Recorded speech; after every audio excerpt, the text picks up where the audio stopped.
PUBG Mobile Star Challenge World Cup in Riyadh. A 3 days battle royale fighting for $300,000. The most powerful teams are coming to Riyadh. 16 MENA teams and 16 international teams. 2 days of group stage. Top 8 teams of each group will proceed to the finals, with 5 fierce final matches on the last day. Who will be the champion to win the Golden Helmet Trophy? And more. Enjoy the finale show with world-class DJ Alan Walker. December 12th to 14th, PUBG Mobile Star Challenge World Cup in Riyadh.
عبر وسمعهم صوتك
out of Saudi Arabia, Riyadh, and to all the viewers around the world, welcome to PUBG Mobile Star Challenge World Cup 2019, Riyadh, Saudi Arabia. As we have 32 teams, 16 from the Middle East and North Africa, and 16 from around the world. 32 teams, second day, and 16 teams will be determined to go to the finals after fierce matches taking place here. So, ladies and gentlemen, PUBG Mobile Star Challenge World Cup 2019 Riyadh. Let's see what's gonna happen here. Second day, let's start!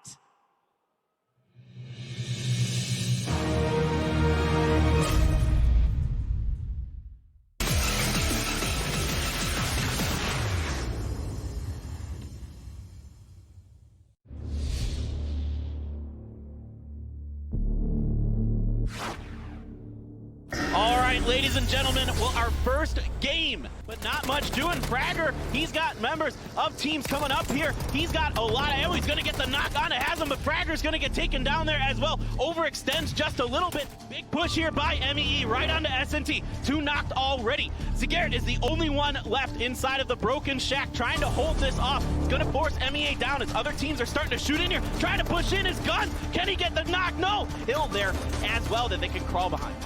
Madness coming through now. Syed has to defend this. He's going to get one. Can he get B52 as well? B52 Pro. He's going for it right now. Oh no, it's a 2v1. He is going to get... Love the patience. There was so much going on. It looks like we're going to head into our second match. It's going to be McKendy. Really force teams into bad positions just like that. As Nasser is going to get taken down. It's just Majid left taking quite a bit of damage. Switching over to that Vector. Like the idea. Nope. Coming up the stairs, he looks around, he hasn't seen anybody yet. There is one person waiting for him there. He takes a bunch of damage and is gonna get the finish on the script. Oh my god, 20 kills here for 6N. This is an absolutely monster round. Finally, Dami goes down here. Master trying to hold down this angle. Some shots now onto Sultan. And moving forward into the smoke. Sultan is gonna take him out. You play the position well, you get those 20 points. That's a big deal. GG, good game. All right, here we go. Group B time. Find a way to get in on the western part of the circle, but he is gonna find RRQ Athena. There is tons of damage being done. Box is very, very weak. If that grenade is on the mark, that could be some more. Yes, that is going to be one down. Another knock. This is a great push from RRQ Athena. All right, D2E. Oh, he does get, so he gets flushed out, and C9 is looking a little out of source now, but now they've got Unique dead to rights. 3 are stuck behind this corner. All right, there is Poopleman crawling through, surviving 4 Elementrix. Gonzo is a one-man wrecking crew. Finally, because he has to stand up to pick up that kill, gets found out by Ernie. Ernie's gonna pick up one more. Can he get another? Poopleman stands up. Poopleman gets right back down, knowing full well that that cannot go well. Ernie goes down. Big win for Elementrix. Vikendi, this was a fun one last time. Let's see if this one. Right now, Juniors throw some Molotovs, but he hasn't caught anybody. Okay, he's going to come around the corner. He takes some damage. Can he outduel? Yes, indeed. He is going to find Guh. And oh, but now Louis is coming up to give him some help. He goes down, and what a bad situation for them in box to be in. And here we go. The battle finally between getting one kill there is fantastic. But now ARW's got to duke it out with RRQ. Crazy Gory's going to go down. We've got a couple members from each team going down here. It's going to be DG98. He goes down. Ayala trying to up and over with a grenade from Team Queso. They're trying to third party this fight. Senior is knocked here. Some damage being done. Ayala pushing forward, knowing full well that he's got RRQ on the run, but AR is behind him as well. He didn't really realize it, and that is going to be it. Wow, Queso.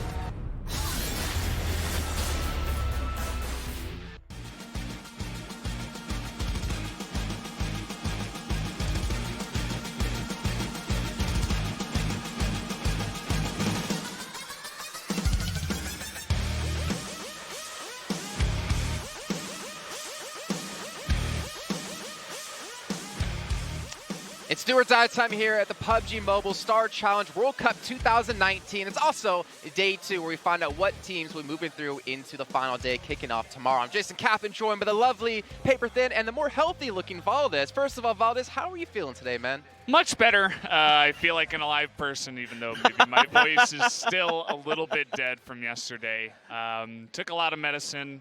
got a healthy amount of sleep, over 12 hours. And I'm here, I'm ready to cast finally. Well, I hope so. For day number 2. Should be some fun, guys. I thought we were supposed to have 2 casters as we're listening to the highlights. It was just all you, but you carried it for him. Big man, standing out. How you feeling today? I'm feeling really good. I just stayed away from Brendan all day, and I'm still healthy. I'm like, coming over this way. Go over on that side.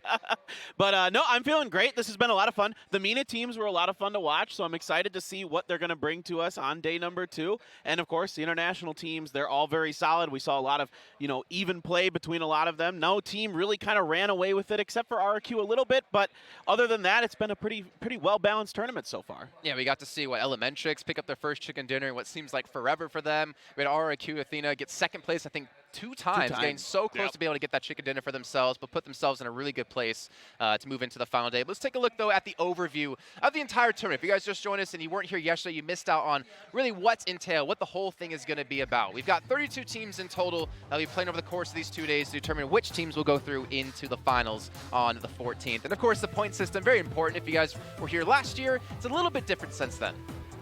Yeah, it's 20 points for first place this time around, a kill point per kill, so the kill point's definitely a bigger part of the pool, and 14 for second, 10th for third, so on and so forth, and hey, you just get a point even if you don't do anything, so, Participation point. Yeah, it does feel kind of bad if you do get below 10th place, so you want to make sure you're getting a lot of kills. We saw actually one of the teams yesterday, 6N team, they picked up 20 kills in the 1 round, which would equal getting a first place. I think they got 4th place at the same time when they did get that amount of kills, but an insane amount racked up. Today we are going to do Miramar and Sanhok, so a little bit different today in terms of the maps. And the crazy thing is, as you can see here, it's day 2 and then finals. You play 4 matches total, and you have to make it into the top 8 to advance into the finals. We'll be playing out 5 matches. That's so tough. Like, knowing, Paper Thin, that one mistake could cost you your entire chance to make it through in the finals, the pressure's definitely on, especially today. Yeah, big time pressure, especially on some of the favorites coming into this, especially from the international group. We were looking at Top eSports, Team Unique, a few others that really underperformed yesterday, and a slow start is no excuse for this. You got to get it going. You got to find your frags. You got to find the right moments and be aggressive here. We can see how much is on the line for the money as well for all these teams. $100,000. That's, I believe, half of your day rate, Valdez, if I'm not mistaken. Oh, yeah, well. Yeah, definitely a lot of money for all of us here on the desk, and potentially for these teams that are coming out here today. And you guys were mentioning it making into the final day. That really is the main thing for any of the teams here. And already some of them have made their mark. 46 loot up on top so far. But you can see, though, like any team currently in 9th through 16th place still technically can qualify, but you got to take home a chicken dinner, and you have to be consistent in your placings elsewhere. That's going to be something we're going to have to look at when we get to the international teams as well, because of how equally skilled they all are across the board. But 46 loot, only 1 chicken dinner, but they've hands down looked like the most consistent team we've seen so far. Well, I think what's really interesting about 46 loot is this is a relatively unknown team to a lot of the people in this region even. Now, I talked to the Arab casters before the event, and I said, I went through all the teams, and 46 loot, I just wrote a bunch of question marks because nobody really knew what to expect from them. They're a team from Jordan. They're incredible. They played out of their minds yesterday, and they can frag, and they can get it done positionally as well. And even ME Assassins, I mean, we did see in the very first game, Sage just have a ridiculous game, able to almost 1v3 at the very end to win it for them. But now the international standings here for Group B. Valdez, this is kind of spicy if you look at the bottom half of the standings.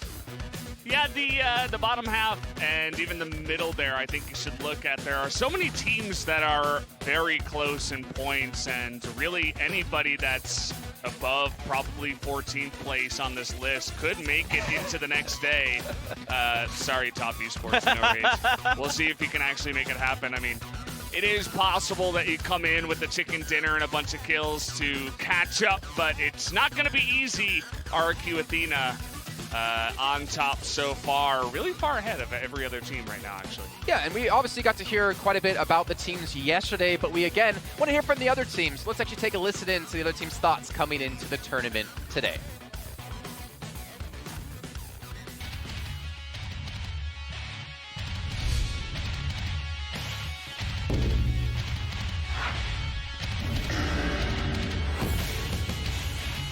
Star Challenge'ın Arabistan'da olacağını duyduğumda heyecanlandım çünkü farklı bir kültür.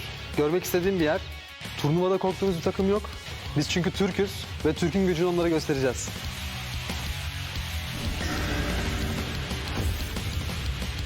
Yes, last weekend we played PMCO at Malaysia and it was a big experience for us. But now you're here to play PMSC, you're very confident. You're about to show the world what Brazilians can do at the global stage. Só vamos, aqui é Brasil.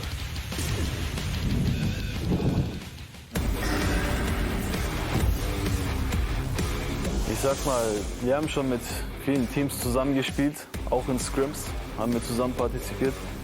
Aber zum Beispiel, ich sag mal, Team Unique ist ein starker Gegner. Ich sag, das sind die Teams, die sowieso auch in den Finals immer kommen. Das sind immer die gleichen Teams.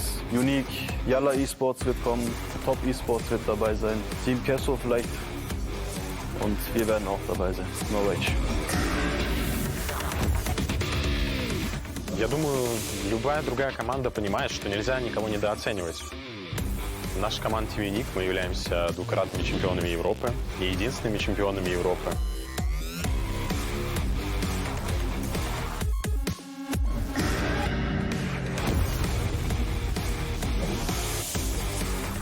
Creo que no somos un equipo con mucha influencia, pero sí hay varios equipos que no tienen en el ojo. Team Queso quiere y busca un top 1.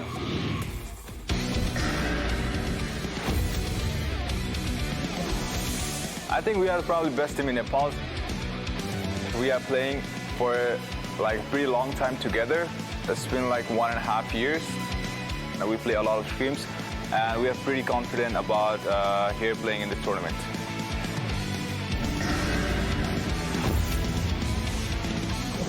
मेरे team की strength है हमारा trust, aggressiveness और हमारा domination. सबका सपना होता है देश को रिप्रेजेंट करना एंड यस अभी ये हमारा सपना पूरा हो चुका है, बट अभी जो मेन हमारा एम है वो ट्रॉफी के लिए है।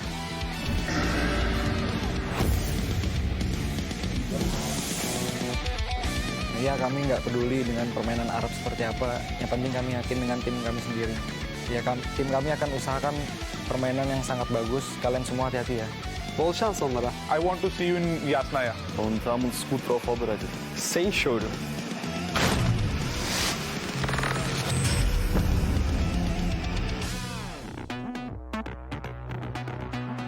Well, Gatak, I want to see you in the finals. Forget Yasnaya. You need to focus on bigger fish right now, getting through into the finals. And if you joined us yesterday, you noticed we started off with Group A. We started off with the MENA teams. But today we're starting off with Group B. And you can see RRQ Athena currently are victors, are leaders at the moment. And I think we're all in agreement when we say they're guaranteed through into the finals tomorrow. Yeah, at this point, there's no way they don't have enough points. I would put the cutoff somewhere around 34 to 36 points is my guess, is where the 8th place team in the group is going to come through. Of course, 2 second places for them. Ernie and Senior leading the way with 7 kills each. Is he crying? Is Marco crying? I think it's just a lighting effect. The veins popping out of his face. He's ready to go. He's just so happy about getting second place so far. I remember he was doing the... he might actually be crying. I don't know. Whoa. It did look like there were some tears. He's like bobbing, so I think maybe he's feeling a little under the weather.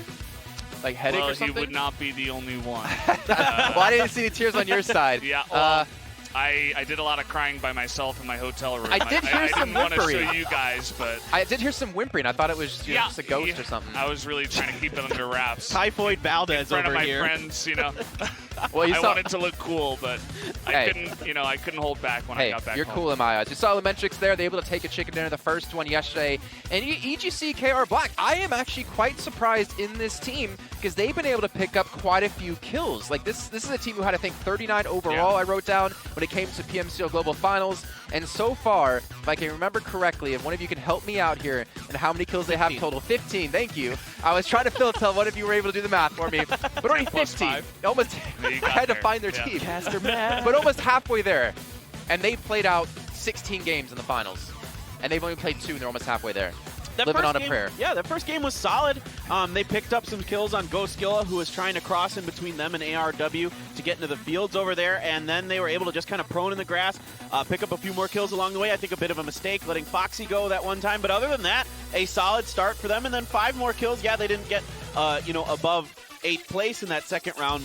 But so they only got 1 placement point, but they got 5 more kills, so they put themselves in a really solid position to go to the final day. So Bear in the PMCO Global Finals for EGC, he had 16 kills total. I think he was the top fragger for his team. He's currently on 8, so he's already halfway there from 2 matches alone. I think this is showing the work EGC has been able to put in the week they've had, maybe the experience of playing at LAN has been able to help out. Yalla, I mean, we saw him do some serious work when it came to PMCO Globals, but we haven't really seen them do too much. The only thing we saw out of Queso was like, on the second map on Vikendi, they played outside the circle for the entire time, and then like Zone 8 came in, and they just rushed straight to the center, got themselves set up with 4 players, and then just held the hill.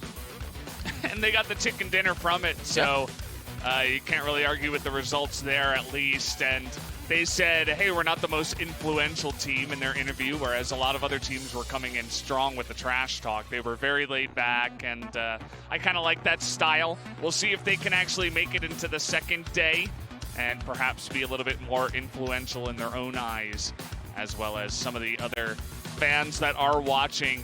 We're almost ready to get into Miramar here. Different maps today. Yep. And one team I'm looking towards is going to have to be Top Esports. I know you talked about them earlier, Valdez, but this is a team who we saw get second place in PMCO Global Finals for the fall split, and yet they've really been unable to perform. They only have, I think, 3 kills in total. Hopefully they can step up today because we're about to get underway. It's going to be Miramar, and it's going to once again be brought to you by the 2 handsome gentlemen to my left-hand side, Paper Thin and Valdez. All right, well, let's kick things off. You're welcome for the compliment. Number 3. I was just so taken aback. I mean, Jason's so handsome. Like, that's a really high compliment. You were lost in his doe eyes, right? I'll give you your money after the game, don't worry. All right, thank you, yeah. All right, so we're starting the plane path over Impala. This is a very brutal plane path. We're going south. We're starting at Impala, which is already pretty well down there, and then we're going more south. This is not going to be easy for the teams that want to go north. There could be some congestion over the vehicles early on. So this is this one ought to be a little more interesting out the gate, I feel like. Yeah, it's we saw a lot of plane paths that were kind of standard yesterday, but then they ended up having some pretty crazy circles. But as you did mention, this is a bit different of a flight path, and it will be very difficult to make it up to the top side. Vehicle's going to be quite valuable on this kind of a flight path. And yeah, it's interesting to go into the international teams once again here. I feel like the international teams overall played a little bit slower, a little bit more careful compared to the MENA teams yesterday. But you know what? It changes day by day. You know, there could have been a bit of nerves in the first day. Could have been just getting used to playing on the stage. And now everything changes up. It's day 2. We got new maps. And these teams are going to be fighting for their chance to make it in as, well, Kitsune's got a pistol, trying to see if he can get a bit of damage done, but not quite able to there. Yeah, this was one of the ones I was looking at on the map as everybody was dropping. Unique and Queso kind of trying to get that easternmost road and get the vehicles and get moving up to wherever they feel like going, whether that be El Azahar or Tierra Branca, something like that. But for now, the circle does reveal itself. A pretty fair circle overall, centered around La Bendita, so you've got a bit of room to work with here. And the first circles will be going a little faster today. We should mention that. There was about 120 seconds on the first one. Now we're down to 60 seconds. So, oh boy. Somebody got run over. ETG, you jinxed him, Jason. He's over here throwing his hands up. Entity Gaming, another team that we thought would be one of the favorites coming into this with a bit of a struggle early on. Yeah, we only saw Neo go down there, so we didn't actually get to see that on our screen, how that happened, but he got ran over after getting knocked by an AK. So perhaps separated from the rest of his teammates, he gets punished for that. And we saw that plague some of the teams yesterday. Even Top Esports a couple of times had their scouting player or their separated player get chopped off. And it did not mean that good things were coming for that team later on. So we'll have to wait and see what that does mean for Entity Gaming later on. Yeah, it's one of these things I talked a bit about yesterday with the 1-3 splits. They're kind of feast or famine. If your lead player, that one player, that solo man, can get out ahead, get the information, successfully find a safe way into a central circle location, get yourselves a nice little compound or a little defensive spot that you like, then absolutely it can work out really well, but if that scout gets killed early on, then a lot of times it throws the teams into disarray and they're not willing to split up anymore to try to get that scouting information, and then they might get caught out as a 3-man or something like that, and or they'll roll into a 4-man squad as a 3 and just get outnumbered. So it makes it challenging for sure. Now we're just taking a look at some of the teams here that we did have. We were looking at Unique on your screen. They kind of were middle of the pack yesterday. They ended up getting 5 points per round just from placement, but only 5 kills over the entirety of the 2 maps. So not too much action from them. But then you take a look over here at Box Gaming. They were part of a lot of the action yesterday. So definitely picking up a bunch of kills, getting killed themselves a bunch as well. So gonna have to try to straighten that up. Well, they've got Picado, which is generally, a lot of people think, one of the best spots on this map, of course. Centrally located, good vehicle spawns available, good loot available. So they've got that going for them on, Miramar here at least. They definitely need to turn it around. Like you said, they saw a lot of action. And game number 2, they had 5 kills, so they won a team fight. But then the second one didn't quite go their way. And they're looking to turn things around. They've got Elementrix right next to them, who is already kind of making their way south of Picado. The red cannons on your screen are kind of split up in a 2-2 thing right now. 2 of them are stuck in Los Leones. You can see Maxon's a little bit nervous here. He's out near the western edge of Los Leones there. And the other 2 have made their way up towards La Bendita, so we'll see if the other 2 members of the red cannons can catch up to their teammates. Yeah, it can be awkward to get stuck there in a big city like that when you know there's going to be at least one other team, normally 2 or 3, that can be with you there. As we're taking a look here at Ben V there for a second, part of VIP. Once again, the total rankings there on the left side. You'll notice that it's very even in the middle. So everybody pretty much has a chance here. C9 yesterday. Looks like they're tied for 7th or 6th there, depending on how you want to look at the point system. Had a pretty average day. They ran into Unique that one time yesterday, if you do remember, on Vikendi, where it got a bit dicey. But overall, I feel like they have a pretty good chance to make it into tomorrow. They had to be kicking themselves a little bit after that Erangel game, and I wonder if that kind of affected their performance in the Vikendi game. They should have wiped out. Now I'm trying to remember who they ran into there on the north side of the circle. They had a 3v1. They ended up losing in that last situation there. And then they couldn't carry it forward. Unique, it was Unique. You're right. You just mentioned that. Unique.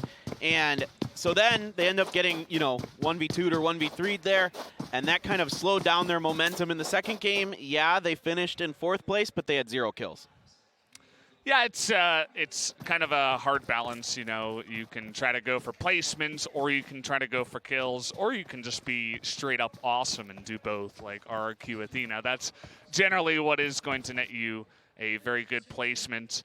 We were kind of joking that RRQ doesn't even really have to show up today because they made it into tomorrow. But, of course, they want to get a good placement and show some good games for all the Thai fans out there. Shout out to all you guys watching.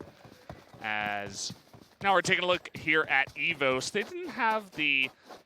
they had a pretty good start. They got 8 points from placement and then 10 kills. But then their Vikendi game was kind of a rough one. They place in the bottom side, only got the 1 point and 0 kills. So kind of a half and half day for them yesterday. Yeah, a little bit of surprise from one of our other SCA teams, a team from Indonesia. EVOS definitely looking to turn it around. Vikendi was a bit of a struggle for a lot of teams yesterday, as there was quite a bit of teams that survived very late into the game. The circle had a lot of Tovach in it, so quite a few teams set up shop inside of there, and then it just became an absolute nightmare to try to get out of the city once the circle moved away from it, and a couple of teams definitely just weren't able to get much other than a few kill points here or there, but EVOS was not one of those teams. They got no kills, so a struggle. The first round went quite well for them, so I expect them, Miramar tends to play a little bit more like Erangel. Not quite, but it's got longer sight lines for sure, so, if you have a team that has good snipers, you could do well. Maybe Bear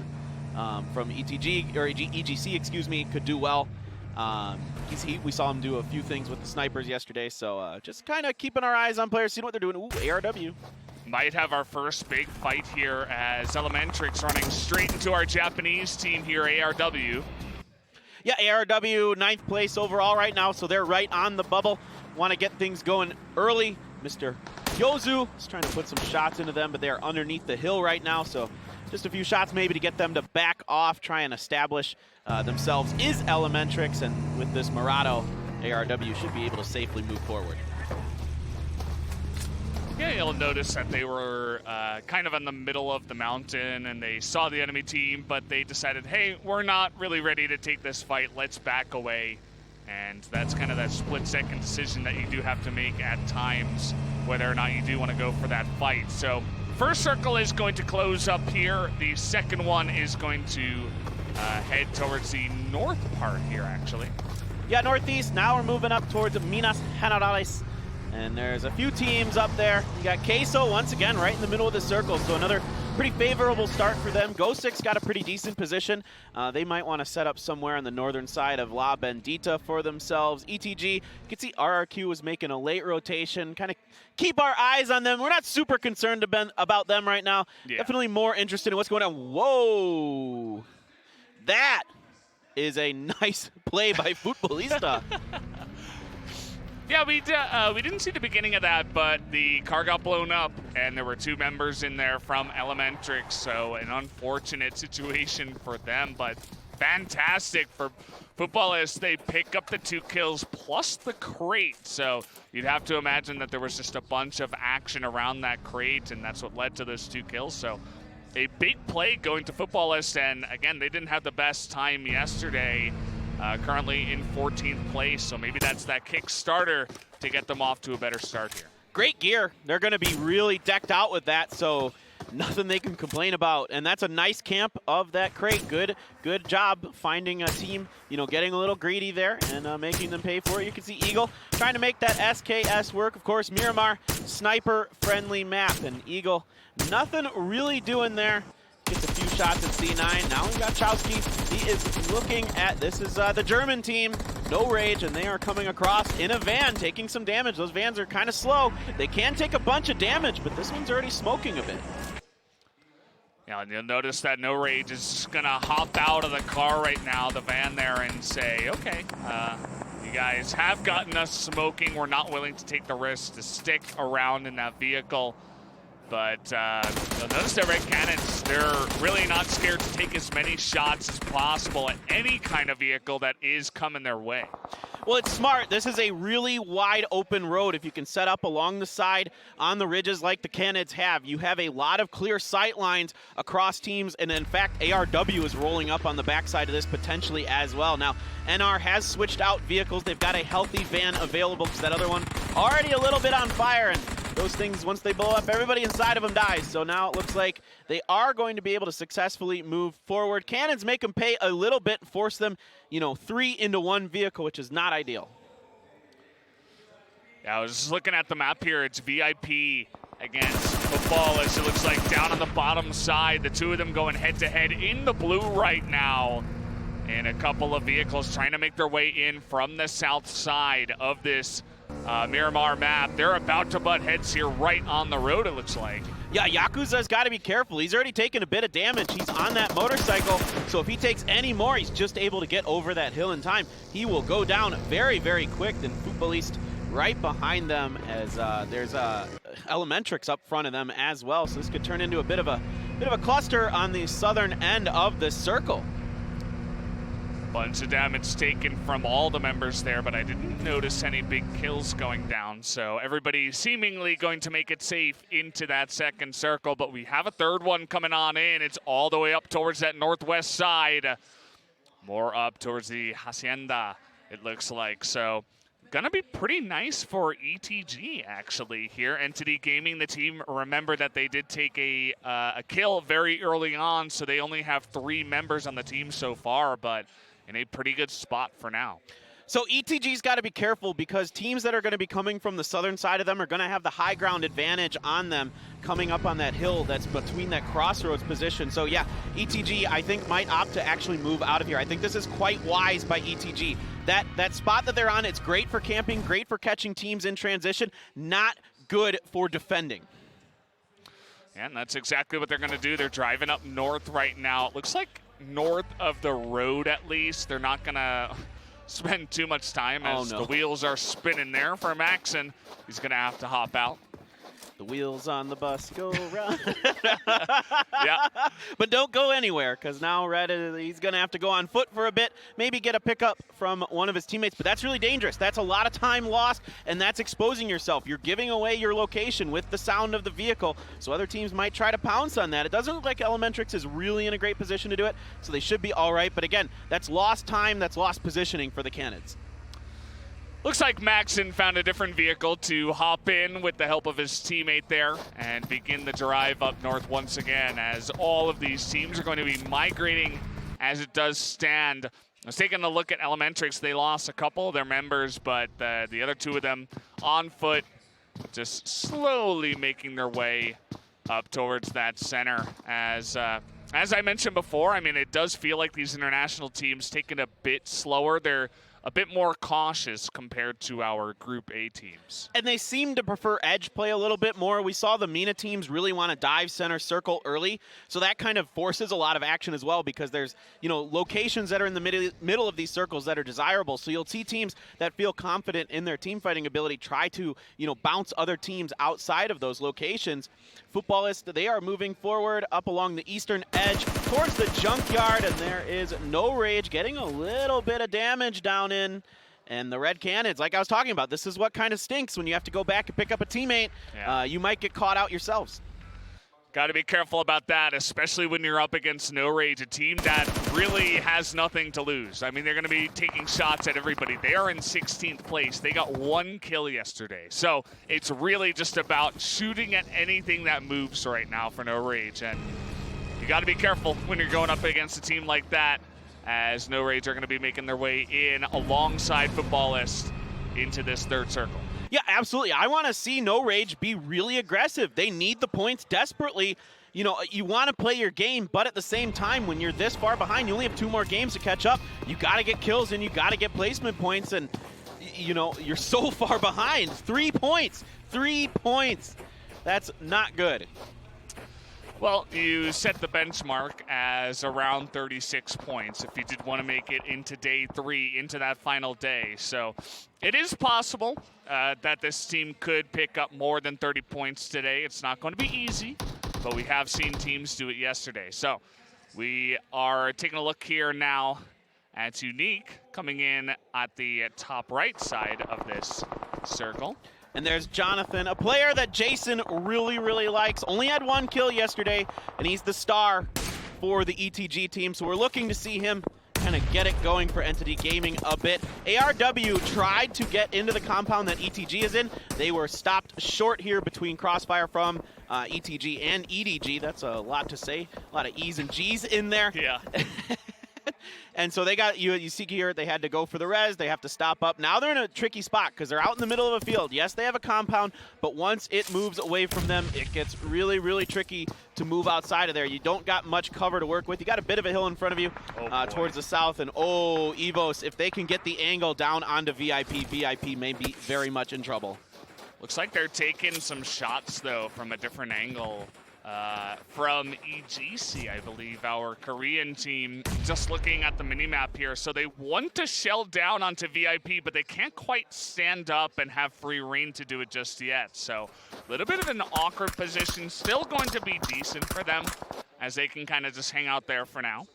Yeah, C9 and Box are in a firefight. Meanwhile, on the southwestern part of things, there you can see it right there. C9 taking a bunch of damage. Box is putting the hurt onto them. Evos as well getting into this from long range. So right now, C9 caught very much so. 2 of their members already knocked Lewis here out of frag grenades, it looks like. So he is just trying to see if he can get some shots down. They have found a lip to work with, has C9. So let's see if they can get these revives going. They're going to get a couple going here in Box. You'll notice that partially because of the way the map works, you don't want to just charge across this open area, especially with Zute still left available and looking and trying to guard there and provide that cover fire. As, ooh, okay, get your cameras out, guys. We got two views going on right now. The fight between Box and C9, as well as Evos and VIP. There are smokes here for C9, so they've got some cover from Box for now. Just putting some sprays down, trying to keep Box boxed out, because right now C9 does have the circle advantage. Haha, thanks.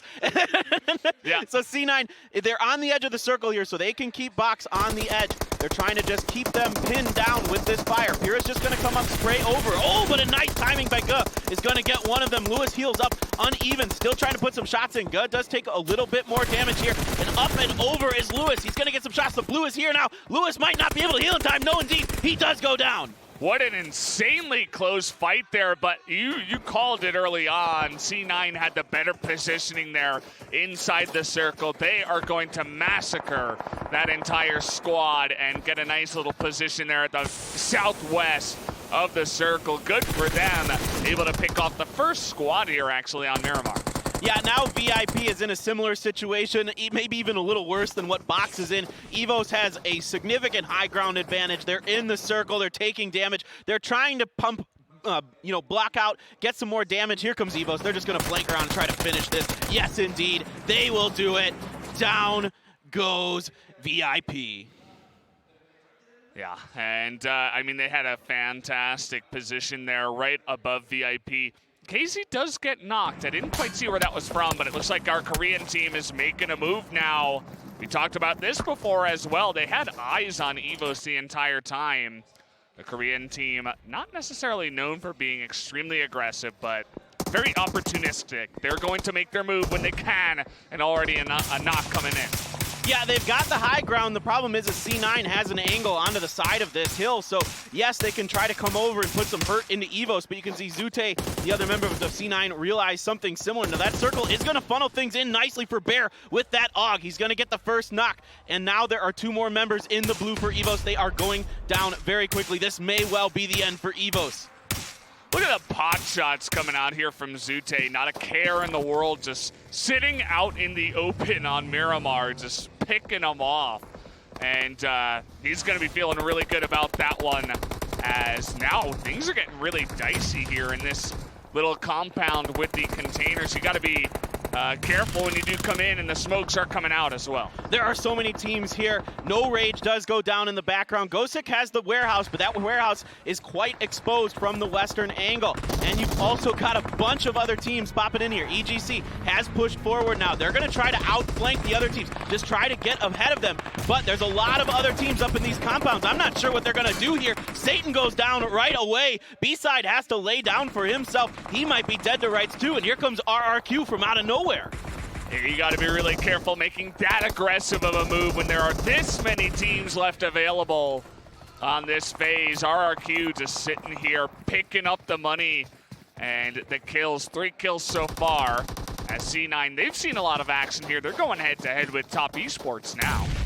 Yeah, Top Esports needs to turn it around right now. They've just got to res off one other member down. Grenades up and over. RRQ is decimating some teams on the side of all of this. Top Esports is very, very beat up. And once again, Cloud9 has a pretty good position on them. Now, Top Esports is in the circle, so they might be okay for a bit. But let's see how aggressive Cloud9 wants to get. Beowulf trying to get up and over, seeing if he can get information on those other teams. But look at this. RRQ Athena, so good, so patient, so disciplined, waiting to strike, and now they have great position on the western edge. Yeah, it really is about that position as well. They have that hill for cover towards the south side of the road, as you can see here.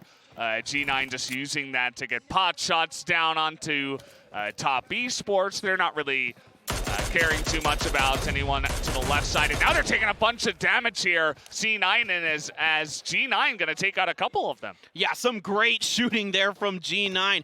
Absolutely putting some nails into C9. They are 2 down now, and they are trying to find a way in. And, ooh, look at Queso's getting some crossfire from Beowulf. Beowulf trying to get some points. Ooh, over on the right, I believe that was Marco who put some shots in him. Beowulf doing a good job putting some pressure onto Queso, getting some decent shots in there. But Queso is going to try to get in this buggy and get out. That is super dangerous. I don't know if this is going to work. There is smoke there for them to use as cover. Beowulf is able to secure that kill onto Marco. So good job. The cannons are coming up behind this. Oh my gosh, is this actually going to work? Look at Elia. It's just like, I'm out of here, boys. See you later.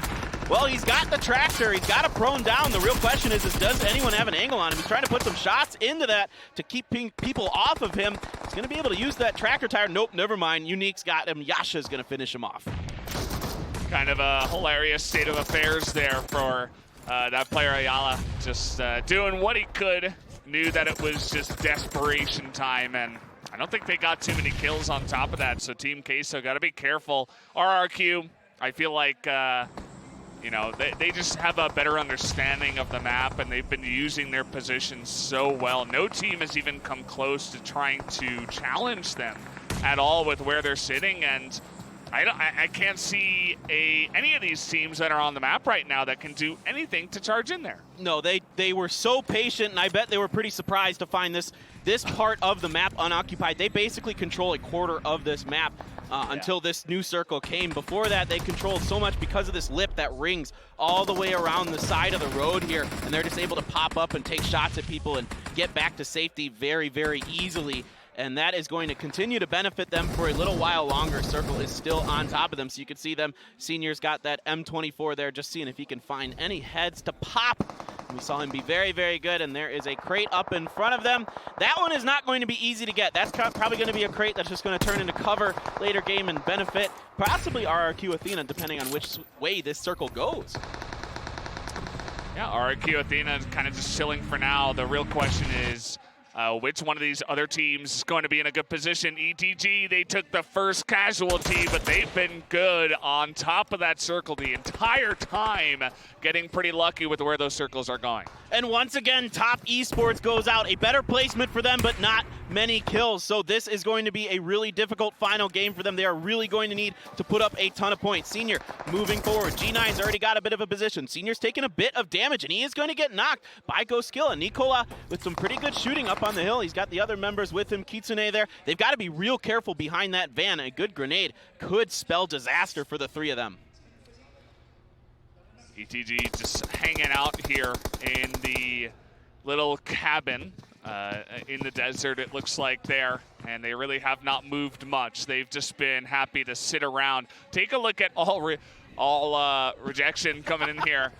Nearly said something else as Clinton may have yesterday. No, I don't know what you're talking about. All right, now Goskilla's in trouble. They got to cross the road, and they have no cover. They don't have any smokes. Ooh, ETG. Somebody's going to get knocked. It's Ernie. Here comes the grenade from D2E. It's not going to get anybody, it looks like. Ernie is right by Uber. Uber, is he going to go up and try to get the kill, or is he just trying to go for placement points here? I think he might be going for placements. I don't think Ernie saw him. Ernie wasn't able to look up and over in the truck. Now, RRQ is going to push through. Is Uber going to be the thorn in the side here for RRQ? No, he's just going to wait. He's not even interested in this. RRQ just absolutely demolishes ETG.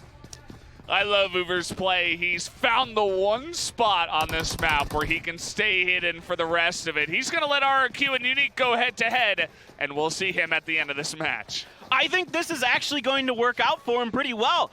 Ernie somehow didn't see him in there. Now Ernie's behind this rock. Ernie takes some damage, isn't able to get the spray. He's going to get knocked, so that's the first one down for RRQ. A good little push from Unique, but now they're on top of a hill. And this is D2E. Some grenades coming through from Unique. D2E's trying to cover the right-hand side. Senior on the left. Is that a frag there? If it is, it bounced a bit too far. Indeed, it did. That Molotov is keeping D2E stuck inside. Some sprays coming through, nothing really landing. So Unique, doesn't look like they have any smoke, so this is almost impossible going downhill without anything in front of them. Now should be Uber's time to strike. He should right now be really thinking about getting up and trying to win this game.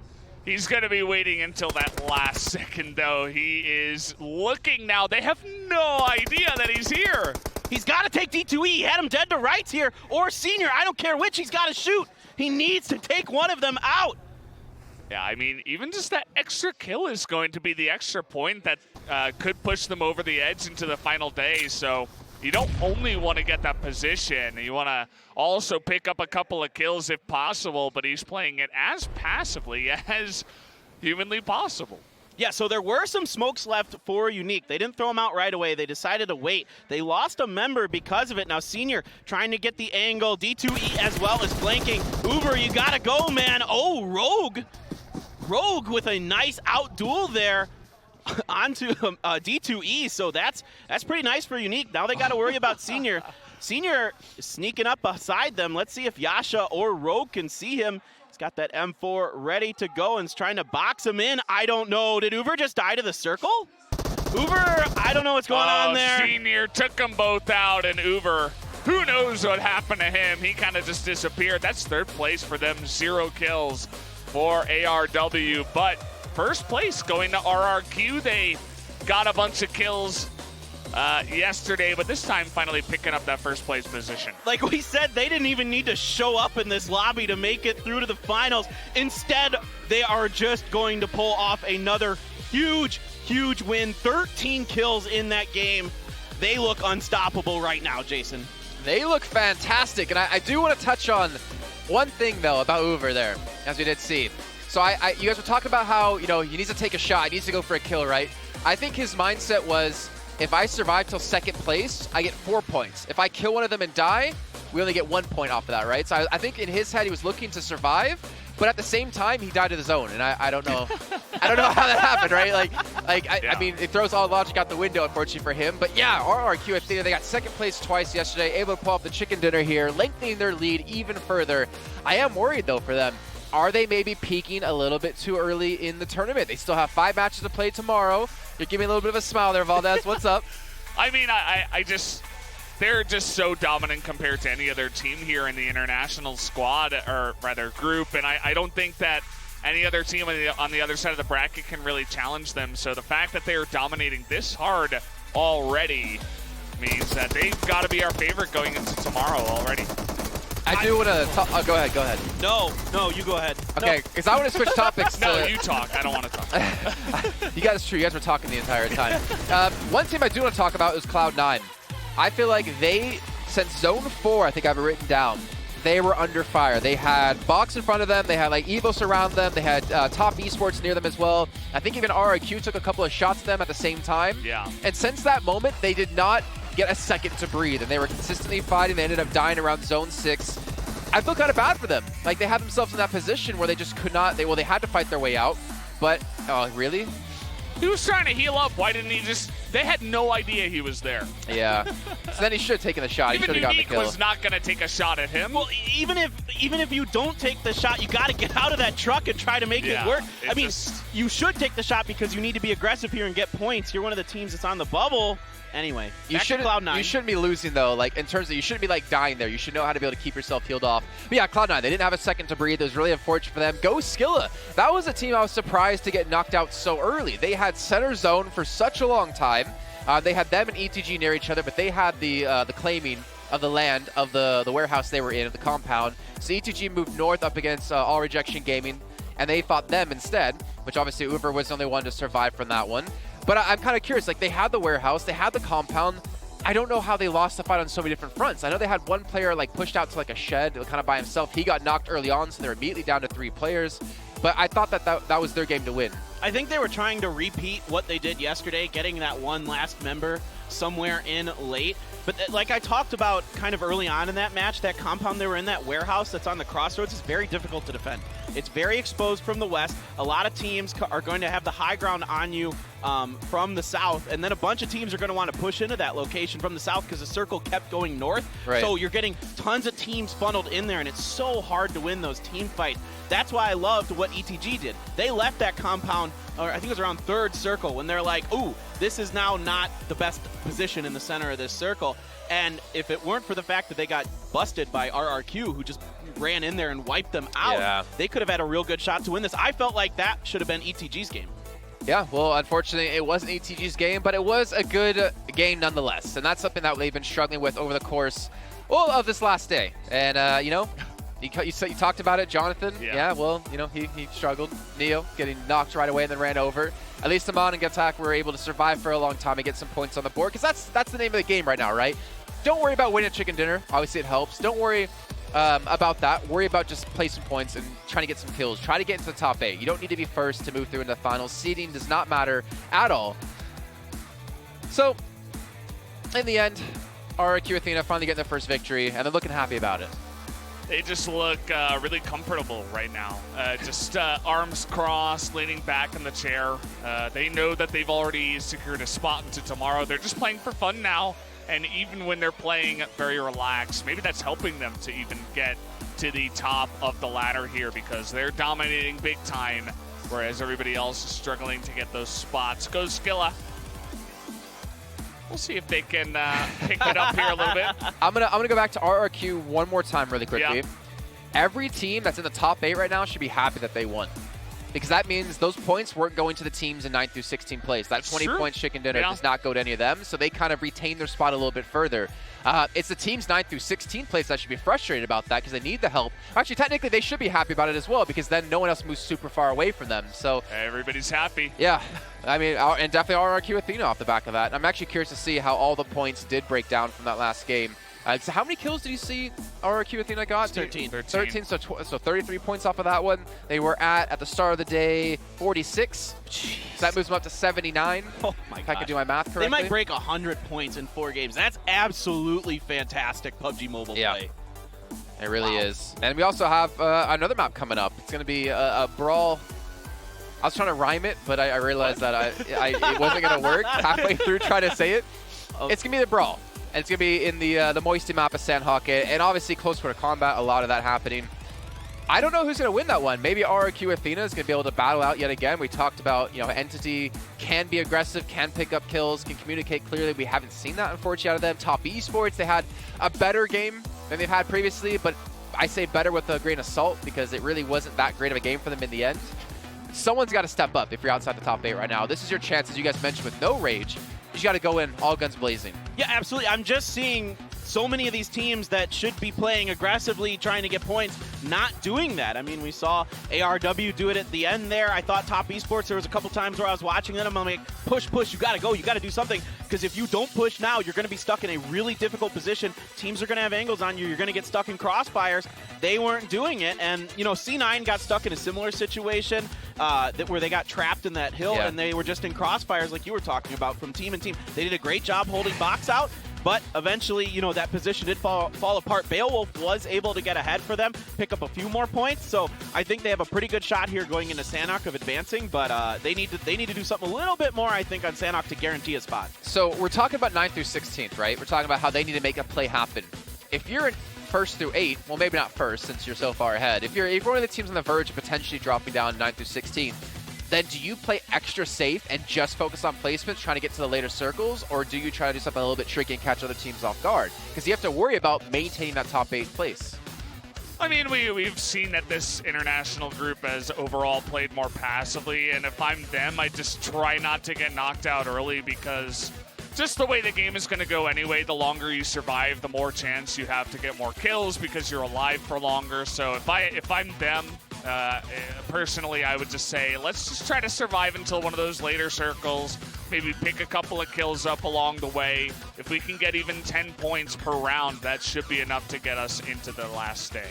And I kind of wonder if you're RRQ Athena, are you thinking about hot dropping somebody or setting up a trap for another team that you don't want to see in the finals? Maybe you're going to try to force Top Esports out. You're just going to say, no, we don't want to see these guys in the finals. We feel like they're our #1 threat. Or another team that has drop locations that are similar to them, are they just going to go for that? I think that's a viable strategy here for them.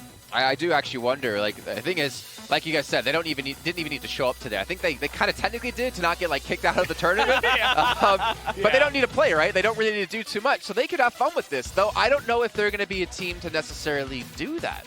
I don't know. I feel like we haven't seen that too often. I know during PMCO, Bigatron was so far ahead of every other team, and they didn't really try anything crazy. It's like they didn't bother to spoil anyone's day. I'd agree with Paper Thin. I think you just hot drop Top Esports. Honestly, yes, let's do it. This team, they're obviously really good. They're just not having a great tournament, and the only way that Top Esports makes it into the final day is if they have a massive Game 4 on Sanhok. And the best way to try to affect that is to, get in their face and take them out. Unless you're just really confident that you can make it into the final circles and win a straight-up match against them, if they make it there anyway. But I don't know. I like the idea of just getting in their face. That would be the one team for me where I'd just say, no, I don't want to. Everybody else here doesn't really have that same kind of a resume that RRQ, Athena, and Top Esports do have. And the funniest thing is during PMCO, they were so bad I mean, I'm sorry if you're a fan of them, but I mean, you have to agree. Day 1 and 2, they were non-existent. Day 3, they showed up in a big way. So don't get me wrong, they definitely earned, I think it was their 7th place position they did get, but they were just not there. And then to come into this tournament to brush that off after failing for one of the biggest tournaments of the year and then be able to fight back just like this, it's phenomenal out of them. But you know what? It's time to get Sanhok under the way. Paper Thin and Valdez, hit it with us one more time. The final round before the grand finals for Group B. It's going to be our jungle map. Sanhok, plane path, once again, a bit brutal. I mean, on Sanhok, it doesn't matter as much, but we're pretty west. But Sanhok is pretty small, so you can get anywhere you want big to problems get to. there. And you can see the plane path coming there, starting out pretty much dead center and then heading right over Camp Alpha. So a few teams, if you're going up to Paradise Camp Bravo, you got a way to go, but you know, with Sanhok, you could pretty much get just about anywhere you need to from just about any plane path. Yeah, and that is what they are going to do. I'm taking a look at this map, and Kisker from Top Esports has been all over the place. I think that's just a little bit glitchy. Probably just hanging around with this team there towards the center of the map for now. As a circle, very much in the northwest again here. Yeah, could be the Northwest Island, could be a Camp Alpha type finish. We'll see if that is indeed where the circle goes. Still plenty of other land for it to go. So this is a tricky situation.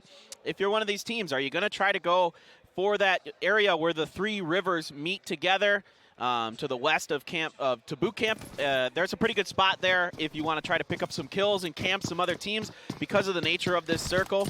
I'm kind of serious. I can see Kicksker from Top Esports might be thinking about doing something similar like that because he's split out pretty far from the rest of his team. And of course, here's boot camp. A lot of times you'll see teams fight over this. This is a very valued location. Tons of loot available and pretty decent spot to rotate out of if you need to. And just going to keep our eyes as Evos and No Rage might be brawling. Potentially you don't have to, though. There's enough room for 2 teams in here. They're very much keeping their distance for now, it does look like, as right here we do see ETG just hanging around, looting up as much as they possibly can. The only team to drop down here, as they're just taking it pretty slow as, well, we already got a bit of action here on the smaller map, as Loki has found the rest of Ghostskilla. Oh boy, he is in a lot of trouble. Ghostskilla sending 2 members down to flank him. Aldik is looking to see if he can just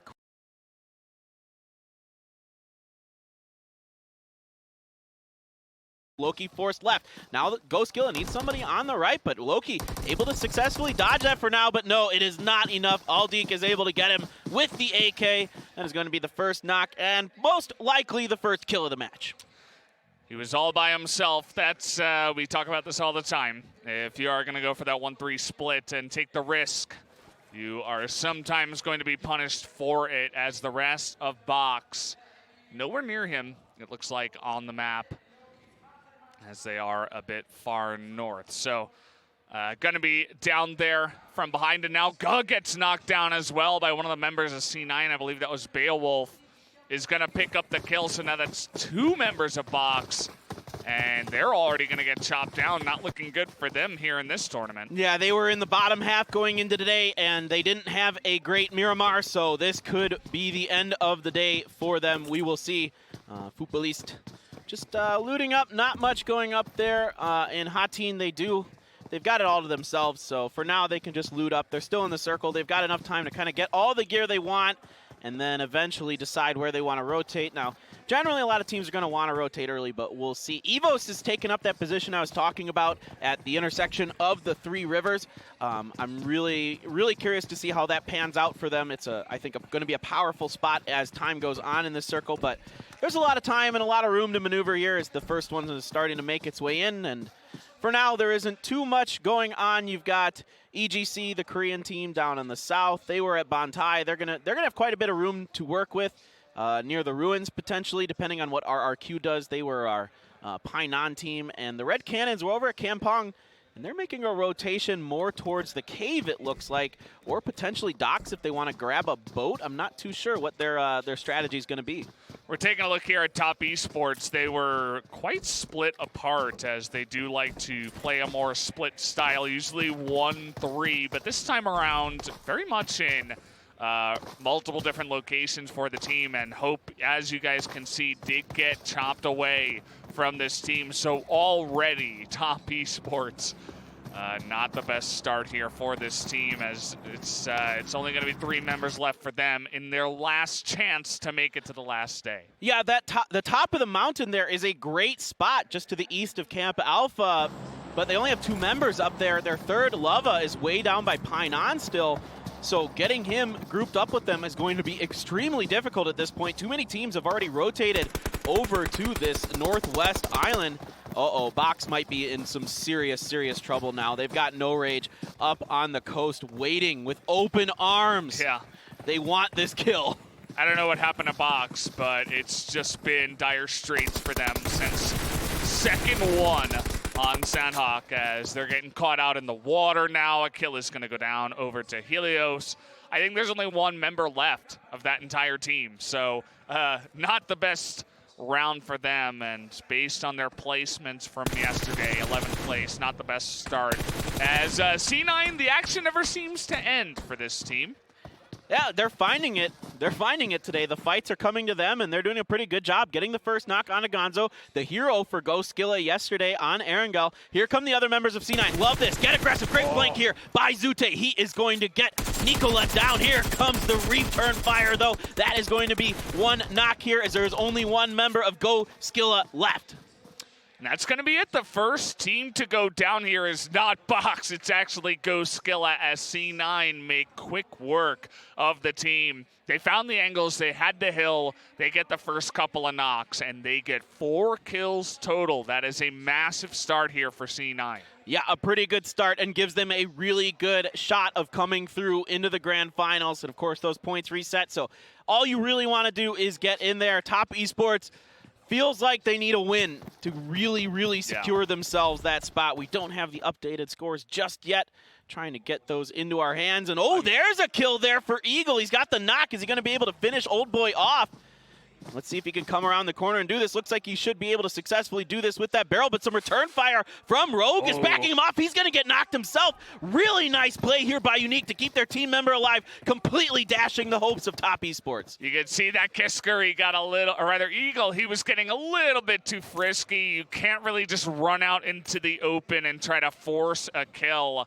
I understand the desperation for the team right now, but that's going to cost them potentially this entire fight and the entire match here, potentially, as it's only Kisker behind this rock. Oh boy. As Evos are quickly closing in. Yeah, Evos, I don't think has any clue that he's here. Here comes some frag grenades from Unique now. Fresh off that revive onto Old Boy, they're going to try to defend the top of this hill. Again, this is the most valuable real estate inside of this circle right now, so everybody wants to gain control of this, give themselves those kills and those points that can come with maintaining your ability to really watch over all of the other teams from up here. So Old Boy is coming on up. He's trying to push through. Unique, I think they need to spread out a little bit. Evos has a pretty nice, solid defensive position, and we'll see if Kicksker can really maybe pick up a few kills for himself, but I think he's probably just going to try to wait this one out. I don't expect him to really expose himself. It's more about placement points. Getting those 20 or 14 for second or first is going to be really valuable. For him, he's just trying not to make any noises right now. He doesn't want to give his position away. He's not going to move. And especially with Evo so close nearby, he is just going to sit down, you know, perhaps grab his phone, play some PUBG while he's waiting. That's something you guys can do. Yeah, that's illegal. That's against tournament rules. You can't do that, Valdez. I'm saying the player in the game, you know, that little... Oh, that was a really sick grenade. Right on top of Zute. They found him. Not sure why he was in there. He hasn't moved since that battle with Goskilla. He's still up here. Now he's going to pay the price for it. Spent too long up there. And then Waztu is going to finish him off. The other members of C9 getting out of dodge, heading towards the bridge. Not sure if they're opting for a bridge camp or if they just like the rotation along the coast. It's a pretty safe rotation there. You've got, you know, enough height from the hills next to you that you can safely move along there for the most part. As long as there are no teams on the East Coast, and you wouldn't really expect there to be, because most of the teams have already made their way to the Northwest Island. Yeah, for C9, you picked up 5 kills, and you only have 2 members left. So we know what's going to be on the cards for them. Just try to hide and survive. They don't want to get taken out here before 10th place. They want to try to rack up some more points to secure a spot into that last day. But take a look at this. Shots onto those 2 members, desperately trying to get away. And they just want to survive, as Footballist had a nice little angle here, but they will be forced to back away for now. Not exactly sure what C9 was thinking here. This is a bit of an over-rotation. 2 members down now. Pira very hurt. Beowulf a little bit banged up himself. This was a little bit too much. The circle is looking like it's going to go onto that northwest island. Still got a bit of the ruins down in the south hanging out in it. Otherwise, this one almost assuredly going to end up there in the northern part by Camp Alpha. So here we go. AR, you need to get some kills. Good spray there from Mateo. That is going to be a kill onto Lovezin. Well, he's sitting there with the M4, and, well, there's just a member right in front of him, just running on by. What else are you going to do? Going to make that kill look so simple. And maybe, honestly, it was, based on that position. Maybe Uber should take a play from his playbook there. Oh, man. Yeah. Mateo doing a good job here as the front man for ARW, leading the way in there. Slow 1-3 split. The other members are just trying to swim across and get their way over to Hatin as well. And Mateo doing a good job establishing the beachhead for them. I'm just going to throw down some smokes. There's no rush to try to get on in there and make a big move into the circle right now. As we are once again looking at Cloud9, they are just, hanging out there. They're not really trying to find too much action. You talked about the over-rotation. They just like to avoid anybody on the map right now. And they're sticking way back there. Taking a look at Trote from EGC, Easy Game Chicken. I do like that name. From Korea. They're good with their names. They like their wordplay. They really do. And easy game is a very popular saying in Korea, and that's kind of a way to taunt your opponents just a little bit to say, yeah, this was not hard for us. We got the win, no problem. Team Queso looking pretty strong. They had a lot of points coming into today, and nobody really did a whole lot on that last game except for, of course, RRQ was absolutely gangbusters. Everyone else was kind of middle of the road there, so that's pretty good news for Queso. They should be pretty well into the grand finals, I feel like, and they're just making their way across the southern part near to the south of Painan right now. I'm going to be taking those pickup trucks along the road there and looking to come into the south of the ruins, but down there is EGC and the Red Cannons, who have found each other just north of Na Kham. Just hanging out for now. We are going to have to see if Red Cannons do make a move just yet. They have 1 guy on a bike, 3 in a car. Just thinking about it, but not going to do it just yet. Going to hang out by the rocks as Spare slowly making his way in on that motorcycle. Wants to do the scouting for his team and see exactly where Red Cannons are setting up on this compound. Looking for a grenade at the same time, trying to find the car. He nearly, well, a little bit far away to really make that effective, but I like the idea at least. Yeah, it's a good idea, but that was a bit of a prayer there. He was a little bit behind it with the leading of the grenade there as well, but he's going to try another one. This one is pretty far. See if he can catch a member of Red Cannon outside with it. Doesn't look like he's going to get anything going there. And they are going to heal up Datowski. He was the front man for the Cannons here, establishing this position. Now he's in the corner of that wall, trying to just play some defense against EGC. EGC, they don't have to go yet, but they've got Team Queso coming up on their heels. And this is kind of what happens in PUBG. If you kind of buy some time, you think you're safe down here, but then another team is just going to roll up behind you, especially on Sanhok with all, just about all the teams left. Yeah, I got to be careful about that. We were taking a look at RRQ versus No Rage, our first place team versus our 16th place team. It looks like for the moment, RRQ just setting up shop there at the triangle, the meeting place of the rivers. But for now, they are going to just move on in on that motorcycle. Looks like one of the guys is moving on into the middle of the circle. Team Queso taking it very slowly. They had a good start yesterday, and they just want to cruise on in to tomorrow. That's really all they're trying to do here, so not really looking for too much action. But as I say that, how about a just easily set up kill there as Beside is probably beside himself. Did not expect Team Queso to be right behind him. Yeah, and this is where this too patient play, when you're just not aggressive enough, it starts to hurt you. It starts to kick you in the butt. Unique and Footballist are in a fight. Unique is getting devastated up there. ETG and Evos were starting to dust it up too. And here you can see 2 members of Unique down. Tron down for Footballist. So Footballist got on top of that hill. And then they tried to rotate all the way around to Camp Alpha, thinking this would be a fairly safe rotation, but Footballist was just a little bit ahead of them. They came out of Hatin and came right over here to the west coast. A nice rotation by them. The smokes are coming down from Old Boy, going to try to get these revives up, and it looks like they are indeed going to be able to get to Kitsune just in time. Yeah, I only see Zessie over there for Footballist, so going much better for Unique. The 2 teams finally truly butting heads there. And it does go the way of the team that was in a better spot here in the standings so far. Taking another look at ETG, Eternity Gaming, or rather Entity Gaming. They are once again set up in a pretty good spot in the center of the circle, just trying to defend, but it's not going to feel too good when you have RRQ standing right outside. Yeah, once again, it's RRQ who's going to be fighting ETG, and they last time absolutely devastated them, not even really losing much in the process. And here we go. Here we go. Amon ready around that corner with that Uzi. See if he can get it through, but Ernie pretty well aware something's going on, trying to cook a grenade. Did that get inside? I cannot tell. Yes, it did! Ernie with a very nicely cooked a grenade, and Amon not able to get out in time. He is going to go down for ETG. He was all alone there in the house, and, well, if you're going up against grenades, you got to be ready to hop out of that house right away, but he was surrounded by RRQ, and you'll notice that Entity Gaming are not really trying to make any big plays to get in there and try to fight them off. They're just going to take the death and go along with that one. As now we're taking a look at, well, the scoreboard. The rest of Entity Gaming is getting chopped down as we speak. An easy game chicken in a fight here up against VIP. All right, Trote is down and knocked. He is pretty well in trouble.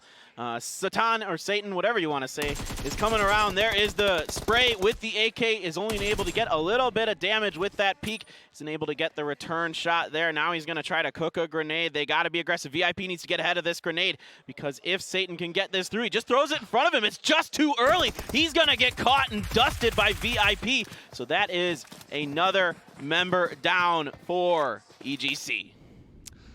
And, well, there's one player left for ETC that I can see. It's Bear, and he is taking a long swim underneath this bridge. He does not want to get involved with any of the killing for now. He's a pacifist, and he just wants to survive.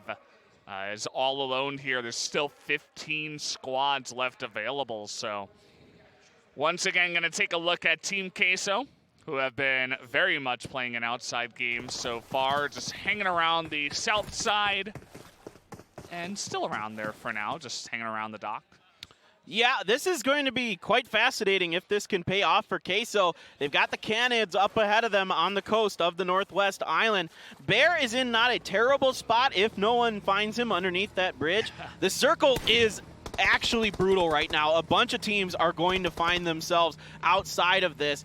It is, and you know, the good news here for Elementrix, they're dead middle, and they've still got 4 members alive, but can they defend it? Because they've got RRQ up on the northeast, and so far today, no one has been able to stop the the unstoppable force that is RRQ, and there's Entity Gaming. They are going to be wiped out on the back end. A very, very disappointing finish. I don't think they accumulated enough points today to make it to the grand finals. Doesn't feel like it. They came into today in 13th place, and they had a decent start here on Miramar, but not quite enough to push them along the midline there for their group. So now we're taking a look at Elementrix versus C9, and already Poopman getting that one knock onto Beowulf, going to be finished off by Junior. And I don't see anyone else here from C9, so it looks like he was left to dead. Yeah, it's just Pyrrha on the back on the north side of the circle. Unique is starting to roll up towards him. and he might have a bit of a fight of his hand. Evos trying to get through the buzzsaw of RRQ. They've got No Rage behind them. The last member of Top Esports is up there as well. Here you go. ARW has spent, I think, more time in the water than on the land in this game. A lot of teams opting to kind of play the sea lions here, going out into the ocean and the rivers, trying to make that strategy work, as there is still quite a bit of water left inside of this circle. Now, this is going to be a pivotal moment here for a bunch of these teams. Can you break through this wall? That is the question. Evo's not in the best position. They have members on their left. They got members on their right. And they've got to make a move here soon to make it into the circle. Team Queso kind of hilariously swimming around, as are ARW, but Levinsky is going to pick up one for now, as Crazy Gory also hanging around here in the water. Looks like he is going to stay alive for now. Finally does get knocked, or rather he does first aid up, but the rest of his teammates down by the water. He's not going to get too much help from them. Well, Lapis is still out in the water, so he's still alive for them. Evos is able to take on No Rage, wipe them out, so that is going to be the end of No Rage, and surely they are going to be out of this tournament. I can't imagine they have anywhere enough points to make it through to the grand finals. And here's RRQ, still up on the high ground. A res coming through for Evos. Will they be able to get into this circle? RRQ is just trying to box them out as much as they can. Unique here, trying to see if they can get through. Pira, the last surviving member of Cloud9, wanting to eke out any more points that he can. There's still 12 teams alive, so you're only getting 1 point for the placement finish. That grenade bounces off the front, just impacts on the surface, so nothing doing in that one. Unique's got to get those grenades in there. That could be a pretty easy pickup if they're able to find that grenade.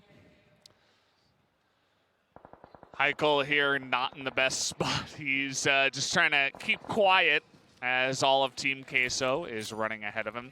He is going to throw a nade out here without cooking it much. Kind of an interesting decision. We'll see if he catches Team Queso off guard, as it doesn't look like it. Lapis goes down. He was the last member of ARW to stay alive here for his team. Finally gets taken out in 12th place. So the Sea Lion strategy not working out for our Japanese team. Yeah, all right, Axial has got the high ground position.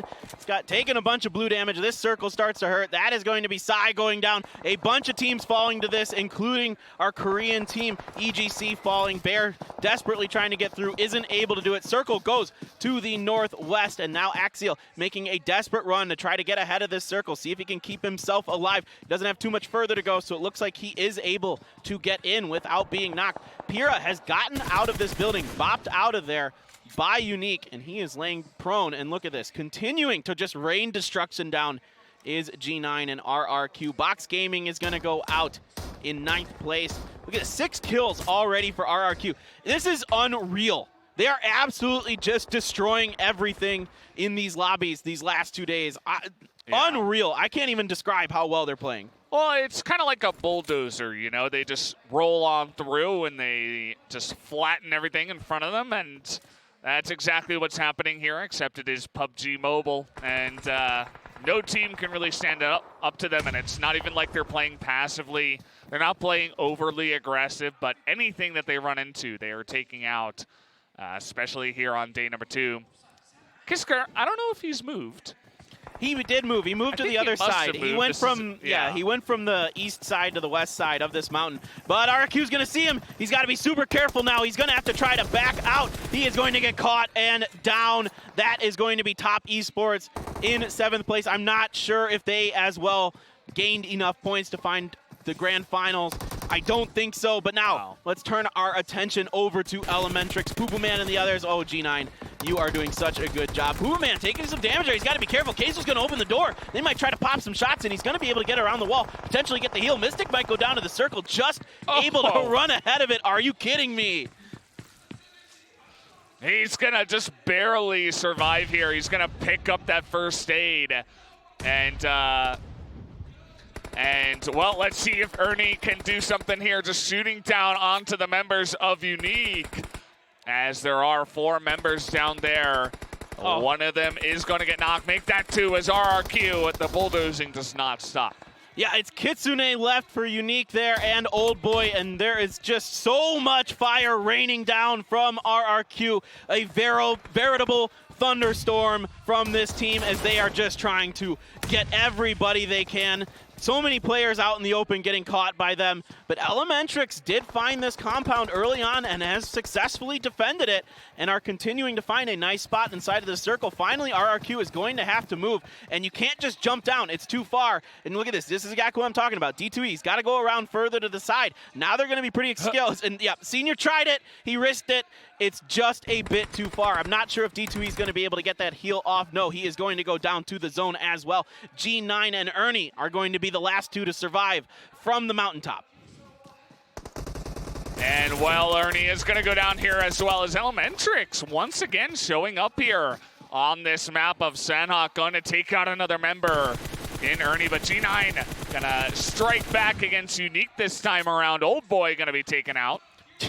14 kills.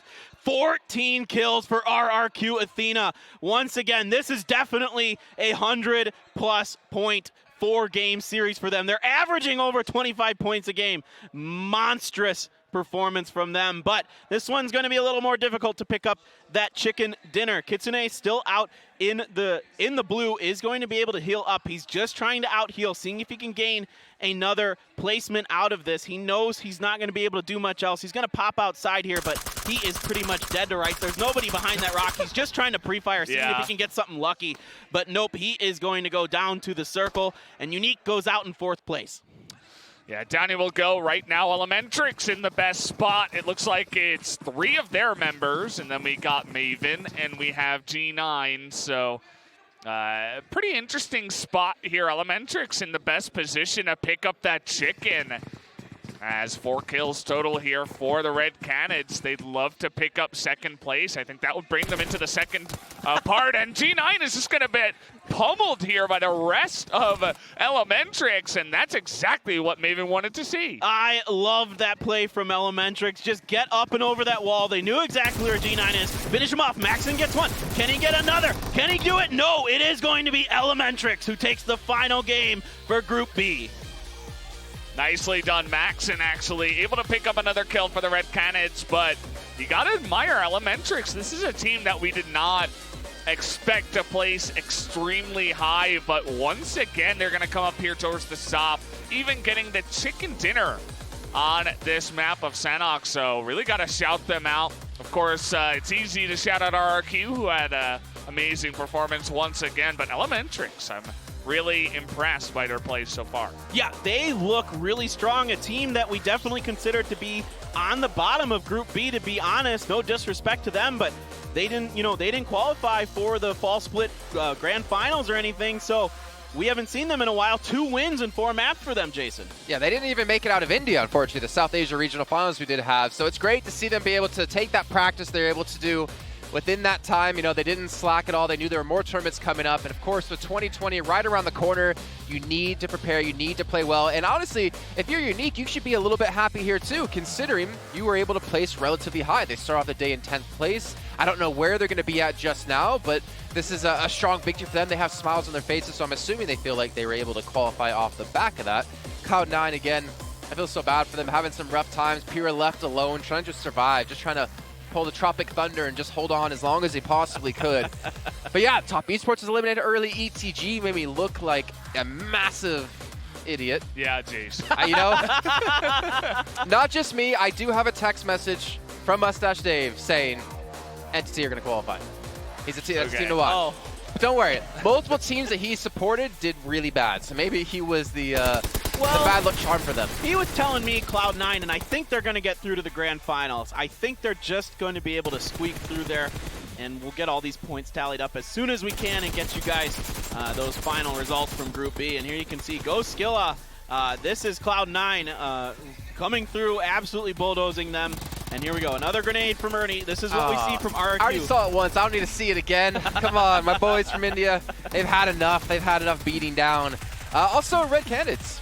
They start off the day in 12th place. They fared pretty well, getting 2nd place finish, which is 14 points, which automatically boosts them up massively. They started off, if I can read correctly, with 11 So already getting more points from that one game alone than they were able to get in the entirety of yesterday. They might have been able to break through into the top 8 as well. You'd have to imagine that they did. It's going to come down to that final scoreboard that we will have to take a look at here at the end.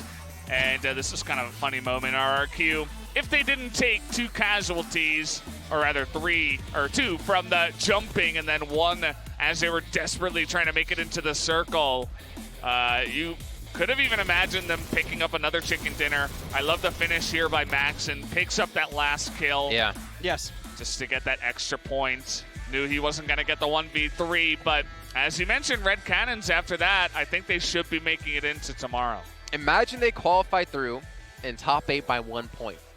Because of that. Because of that kill. That would have been phenomenal for them. But yeah, obviously able to get through. I think a lot of teams, you saw like the pressure on them. We saw teams who were like kind of sitting towards last place, trying to fight, trying to get as many kills as possible. RRQ Athena, they wanted to break the 100-point gap. They're like, yeah, let's get 100 points here in 4 games. The thing is, they were absorbing so many points. They had, I think it was 14 kills towards the end of that game, and they finished around 3rd place. Like, they absorbed so many points away from other teams that it makes it that much harder to either, maintain your spot if you're, on the cusp, or to potentially get in. Well, and another team that you got to wonder about is ARW, not taking that moment to get a kill at the end of the game on Miramar today. Is that going to cost them as well? These little points that we're talking about with Max in here at the end. He smartly flushes out that kill, finishes things off, but is that mistake by Uver going to cost ARW a spot in the grand finals? I would hate for that to happen. Yeah, I mean, he even had a chance to get 2nd place there if he hopped out of the truck and just made his way forward, but it was almost like he was frozen in time, like he didn't know what to do, and he healed way too late and tripped getting out of the truck and face planted, and that was it. Forgot to tie his shoes, and it was all over from there.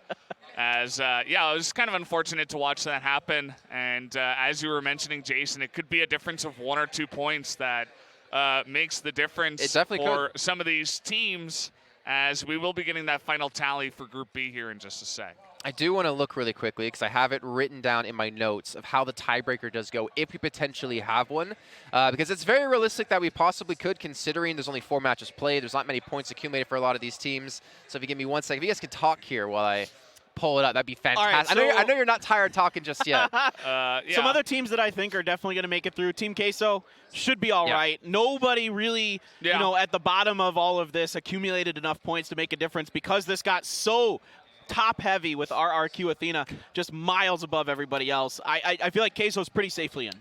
I'm wondering about, looks like we have an update. What is the tiebreaker? Tiebreaker goes in terms of this. It goes total kills in the entire tournament, total placement points entire tournament, and then total chicken dinners. So go kills, placement, chicken dinners. Kills the most important thing. Exactly. As we have highlighted many times here, but I'm also curious about Goskilla. Like, they came into today, they got 6th place yesterday, but will they make it after kind of a rough performance this time around? I'm not so sure. I'm calling yes. You think so? I got faith in my Kazakhstan boys. I'd love to see it. Because they got really far on the game in Miramar. True. Remember, they were holding that one warehouse compound on ETG towards the north up against ARW. They survived for a pretty long time. I want to say they had quite a few kills, though I can't But they only got 2 points in the final map. So that's, they had a good showing there, but then they kind of fell off. They were the first team eliminated, actually, on the Sanhok. upside, though, No Rage got knocked out early. Top Esports got knocked out early. Footballers got knocked out early. Entity got knocked out early. That's 4 teams in the 9th through 16th place they don't have to worry about too much.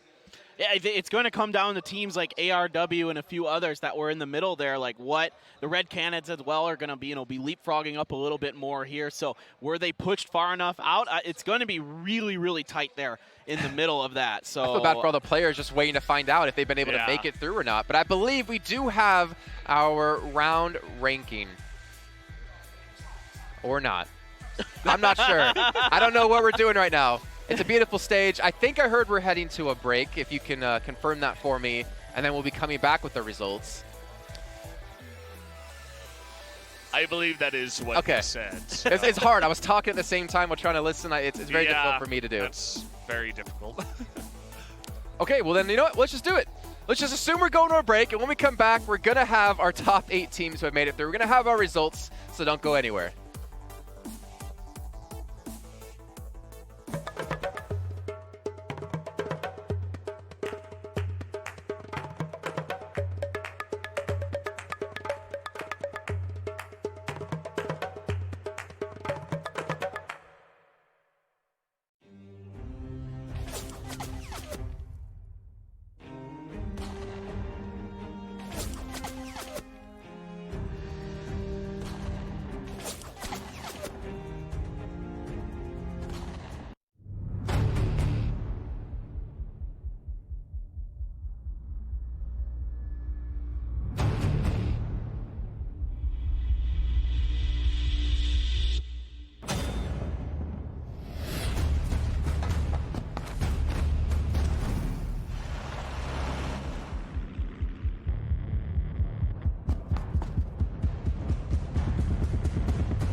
we making it through into tomorrow, and now we finally have some answers of what teams will unfortunately have to go home.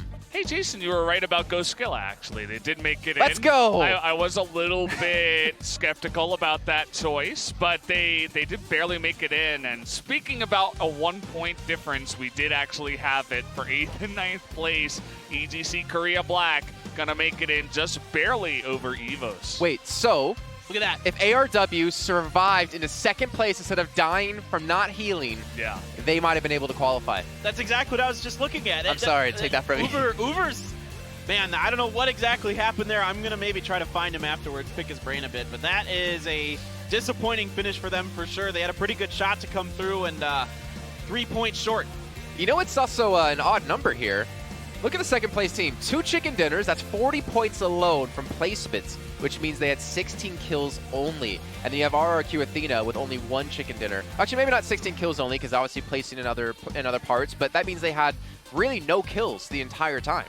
Yeah, it means they have actually less kills than you would have. Yeah. Your point still stands. I mean, they were getting less than probably 3 or 2 kills around, so they were not a team to go in there guns blazing. They were definitely one that picked up their chicken dinners by being in the right place at the right time and just playing it a bit more passively and staying alive. I mean, almost double the points here from Elementrix to Athena. That is crazy good. They are so strong. And then Unique and Queso, of course, having pretty solid rounds for themselves. Queso's doing a really nice job rotating, I feel like. I like what I'm seeing from them in terms of their patience and then finding the right moments to strike into the center of circles. Well, we'll be seeing these teams once again tomorrow. In the meantime, though, we're going to head down to the stage for an interview with RRQ Athena.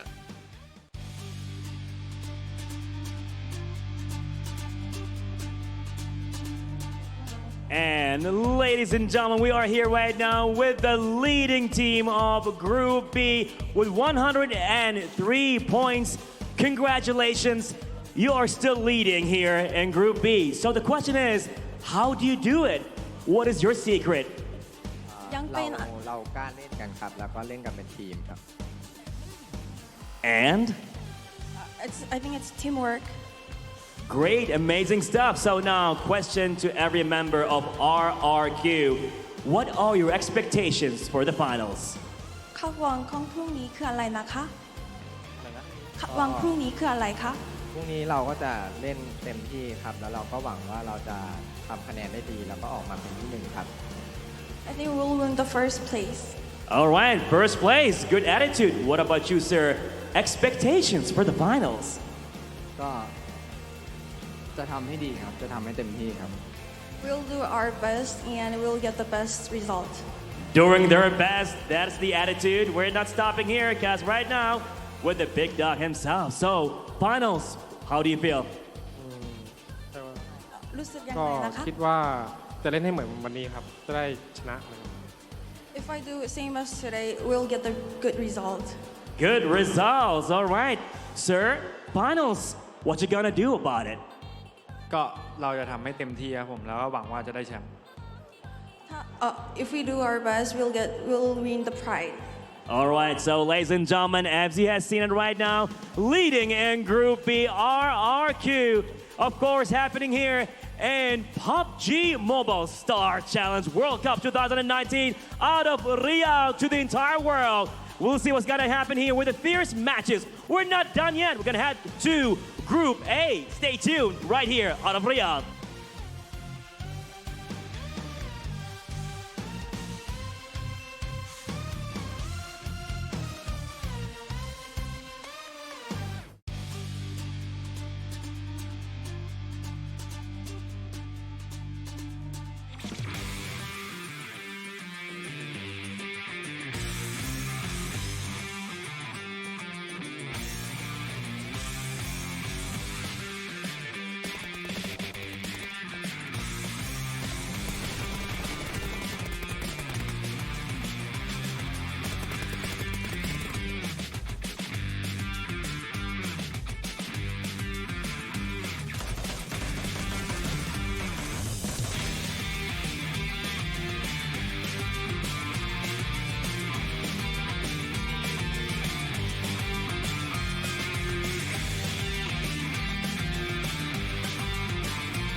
shows that something needs to be.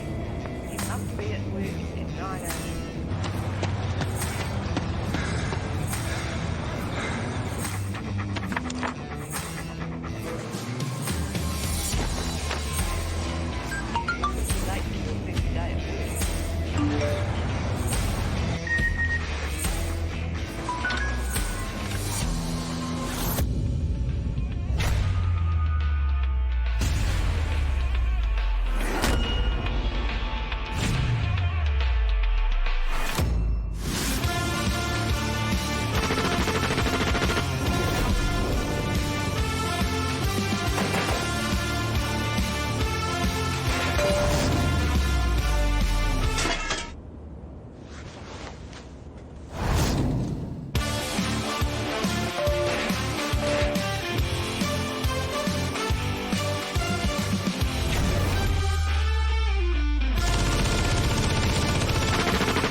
Welcome back, everyone, to the PUBG Mobile Star Challenge World Cup 2019. We have Group B. We have our 8 teams able to make it through into the final day. But it's time to find out who the other 8 teams are going to be. Jason Cap and Paper Thin Valdez getting more handsome as we go down the desk.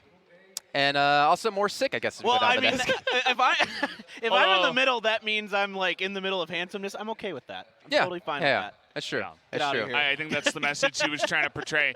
Although, Jason, you're feeling a little bit sick yourself. I feel like we should both get closer I don't to know. Paper. Yeah. Maybe we can just, buddy. you know, like. Hey. I have nowhere to go. No escape for you. Yeah, you you especially don't. Box. You especially don't, because you really can't back up or move to the side. Then the ruse is going to be up, and it's fine. I think people know. People know I'm a massive giant. That's why I played the tree in. Oh my gosh, Johnny. Or what was his name? Appleseed? No, in the Beanstalk. Oh, Johnny and the Beanstalk? No! What's his name? Yeah, I don't know. Like, I thought I would know after you said Whatever. Beanstalk, but I I don't played the remember Beanstalk now. in that one. So in our little play in our elementary James school, and the they chopped me down. Peach? No.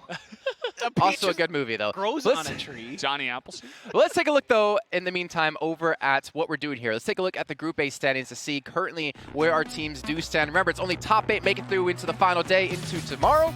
And let's see the current point spread. 46 looking a little bit similar to what we saw out of RRQ Athena. Yeah, I think 46 and 6N looking pretty darn good. I can't imagine that either of them are going to find themselves out of it. SNP as well. I mean, basically these top 5 teams are pretty well ahead of all of the other teams. It's going to take a really disastrous day for one of them to really find themselves outside of the grand finals. Yeah, and as you were saying, Paper Thin earlier on, the cutoff seems to be around 32 to 34, and I believe it actually was 32. So if you are one of these top teams, you're totally fine. SMP, they're going to pick up a couple of points anyway just for participating, even if they kill absolutely nothing. That doesn't mean like it's hard 32 points to make it in, but definitely feeling pretty good for those teams that had a good day one. We're taking a look here at 46 Loot. What was it? Trump, we were being told, is like the player who just kind of is like a wild card sometimes. Yes, that's what they said. He's the player who, if it is going to make a big mistake, it's going to be. It was actually his teammate who was standing next to him cooking a grenade too long, blew themselves up. He clutches out the chicken dinner. We didn't talk about that. We didn't talk about that grenade. I got to say, Master for them playing very well. 9 kills so far in this tournament. And of course, GN team as well. They actually are, sorry, 6N team. They got 20 kills. It looks like a G. It does a little bit. They got 20 kills in one of their games yesterday, and that was the biggest scoreline we've seen out of this team. They weren't really able to clutch out in the end to get the whopping 40 points off of that one, but they can still be happy about the result. Come on. SMP here. Hold the eye contact. Don't look away. No. Don't look away. Hold right it. Hold it. Look at the camera. Hold it. First thing they teach This man is a legend. in caster school. He keeps looking at the person. He's like, am I still on? Am I still on? he did okay. I'd rate that, 8 out of 8.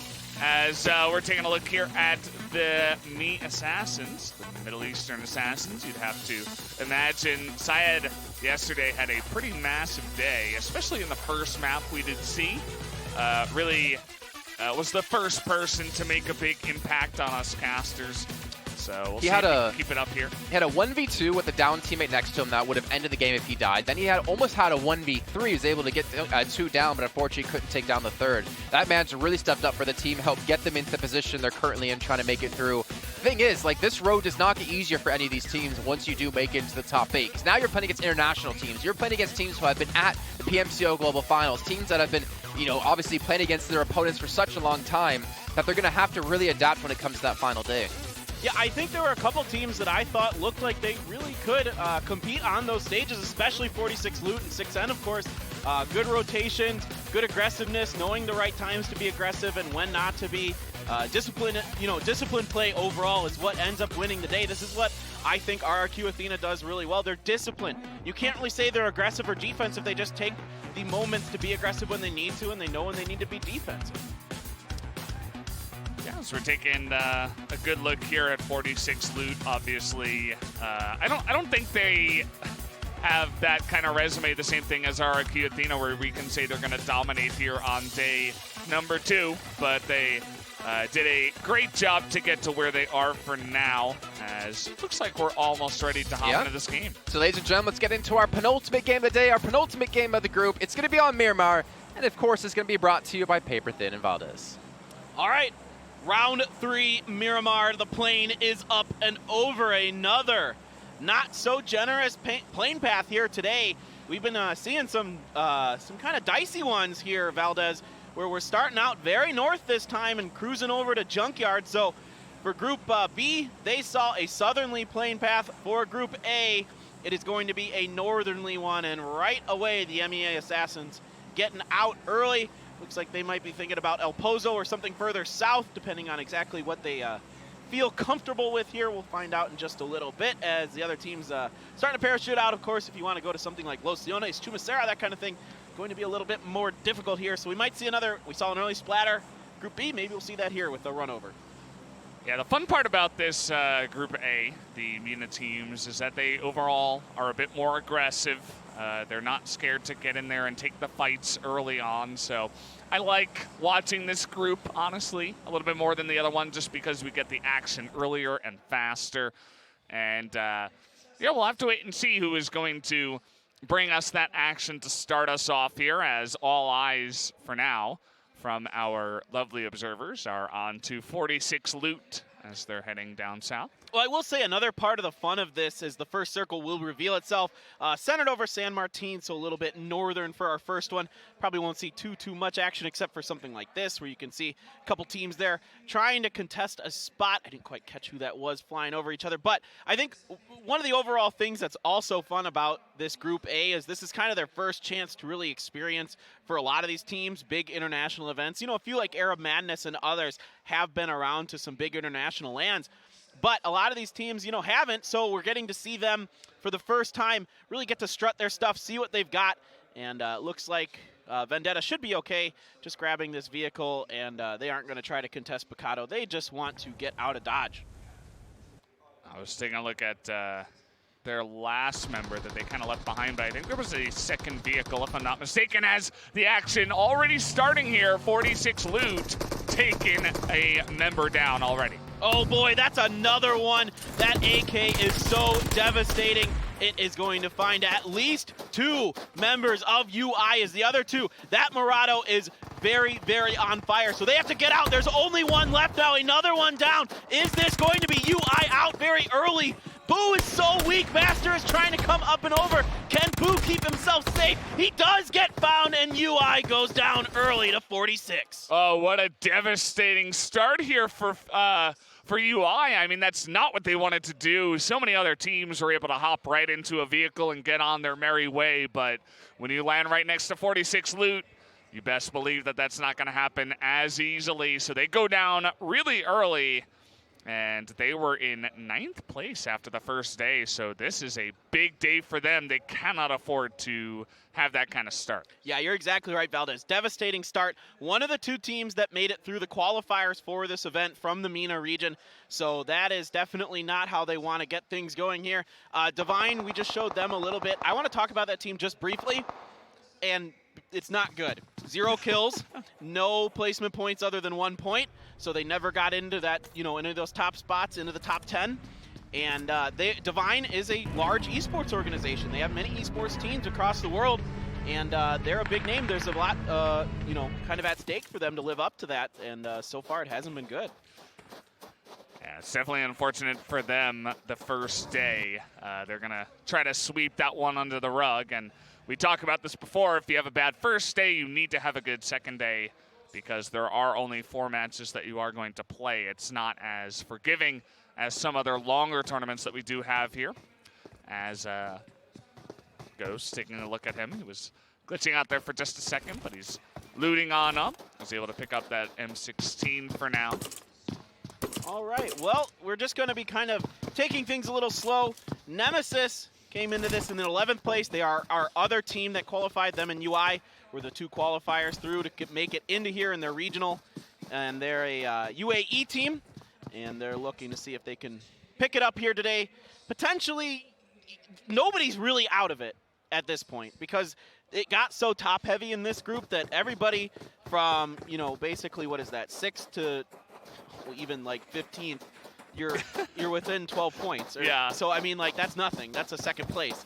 So there's plenty of room to work with here today. Just got to have a couple good games. Maybe Miramar or Sanhok is a map you feel confident on. Come pick up some points and get things going.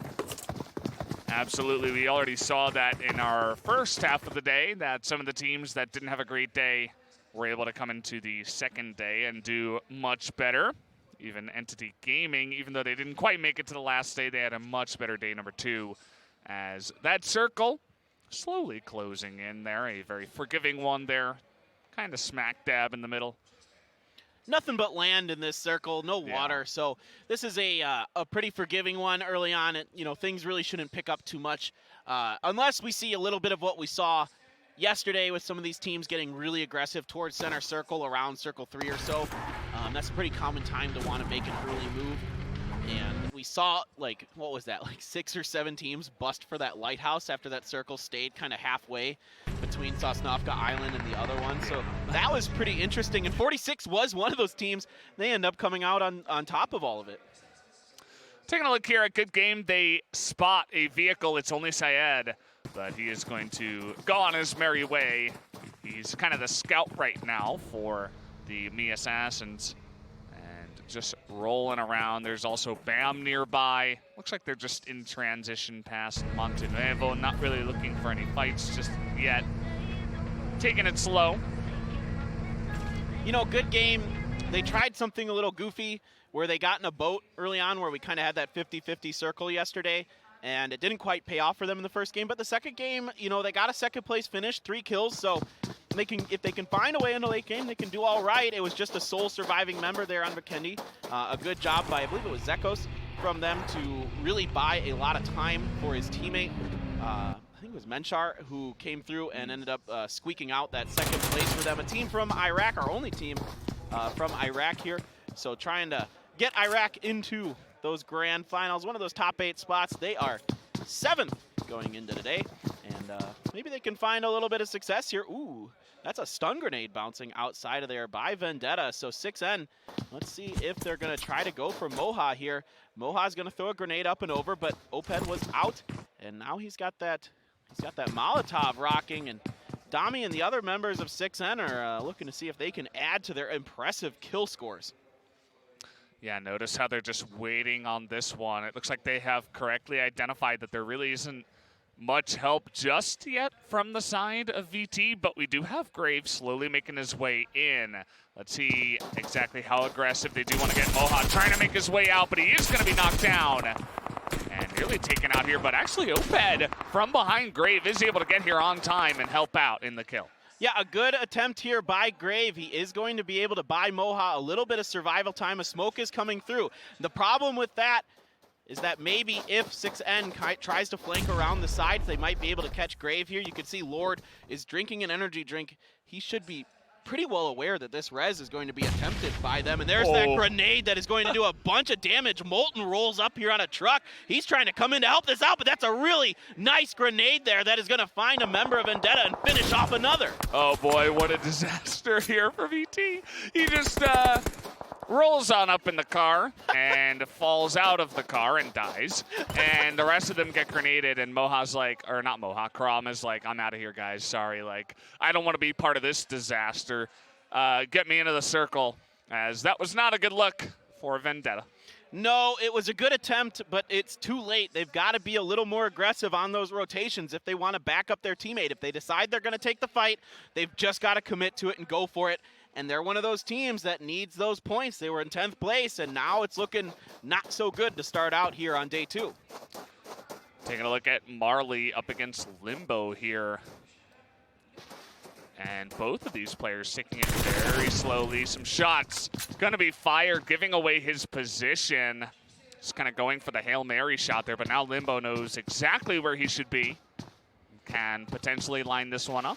One thing to take notice of in this fight is the armor advantage that Marley has. He has a level 2 helmet, level 2 vest, where we only have a level 2 vest and a level 1 helmet from Limbo. See if that comes into play. Marley's also got a grenade, and he is going to cook that. Let's see if it is good. It does get some damage onto Limbo, but it's only about half health there, so now it's even more a little troublesome for Limbo here. He's going to try to bandage up. I don't think Marley has any more frags. It looks like he's just trying to wait this one out, and he's going to give Limbo a little bit of time. Neither player wanting to kind of push through this. Doesn't look like they have much backup yet, but here is AZ on the way, seeing if he can give his Yalla. Oh, and another member of Yalla. They're all rolling in. Limbo knows he's got to get out now. He's trying to get in that buggy, and he is just hoping beyond hope that he can get over the hill without taking too much damage, and I think he's going to be able to get away. That's what I like about these MENA teams. They're not scared to get in, and then, well, when the time is right, they're going to get out as Limbo. A nice try to set that one up. Takes a bit of damage on the backside. Not sure how that one landed, but did a good job in at least scouting for his team. Is going to back way the hell up as the rest of Yalla made it in, but his team was not there, so he did have to go for the retreat. Yalla is a team I want to talk about just a little bit going into today. They're doing okay. They're 6th right now. They got one 5th place finish with 8 kills total through both games.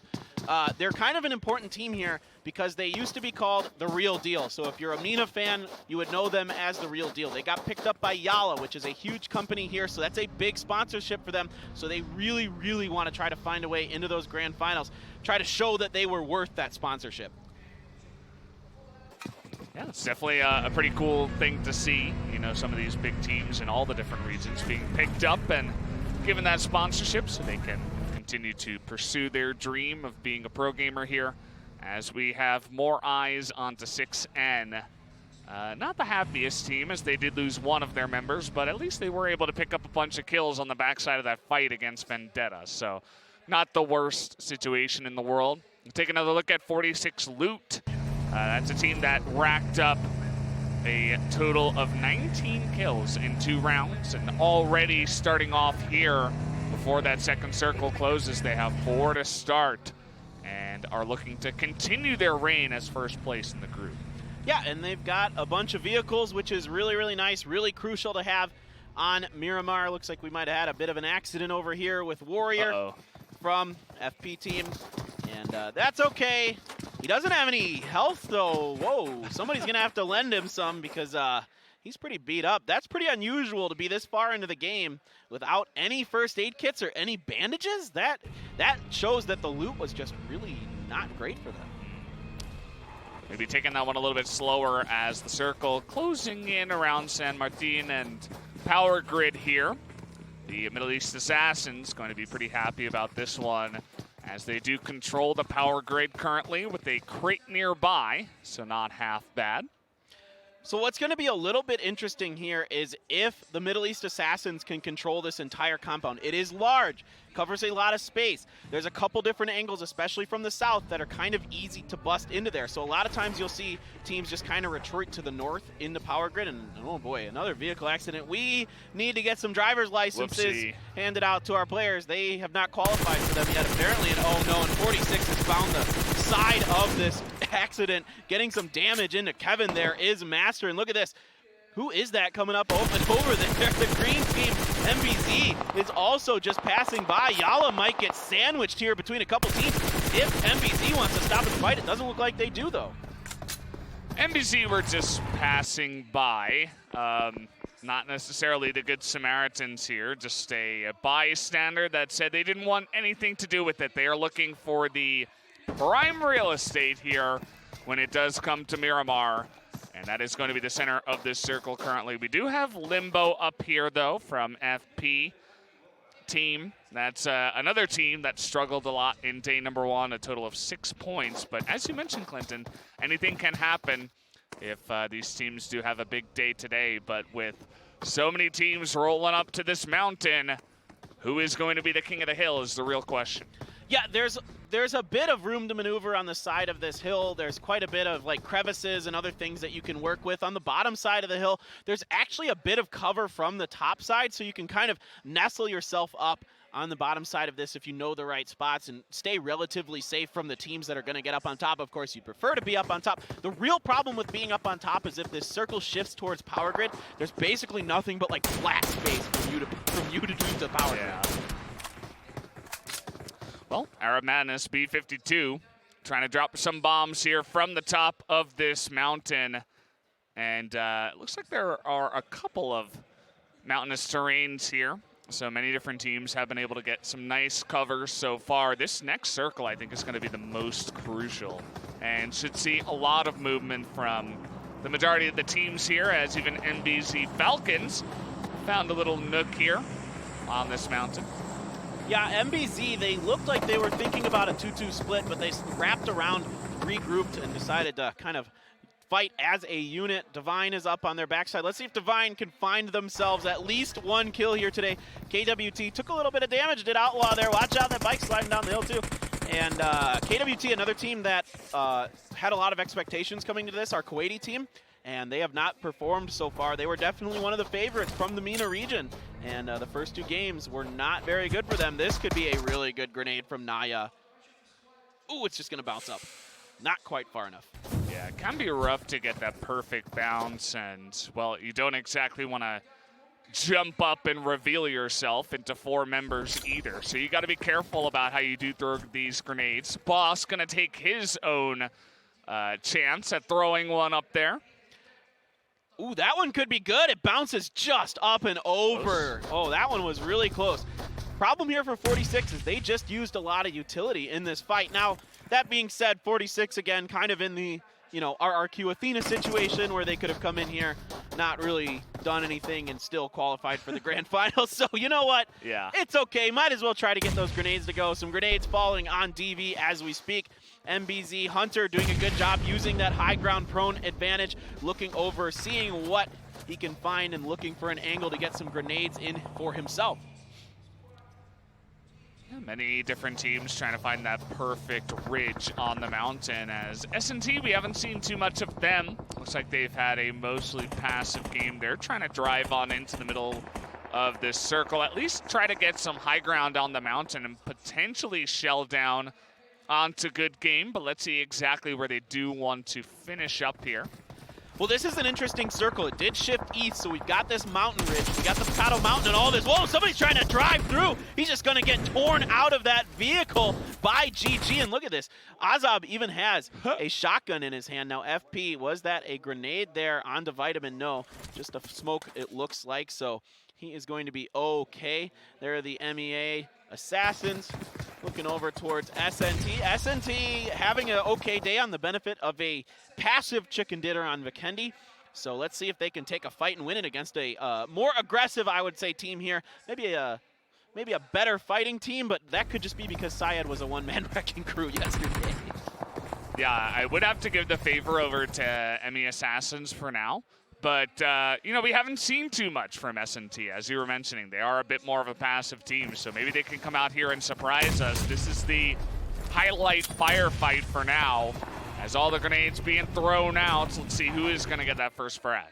All right, MEA has Bam on the backside for them, trying to provide cover. He needs to hold that left-hand flank on your screen where you can see Sultan and Waleed. He needs to keep them off of that. That is the key point here for the MEA Assassins right now. And you can see Kuwait is getting a bunch of trouble. 46 has pushed down on top of them, using the circle to keep them pinned down, and I think they might have just finished them off there. That was really tough for KWT and a team that, yes, indeed, they are gone, that we were hoping might show some good performances here today, but it has not. Back over to this currently a stalemate between MEA and SNT.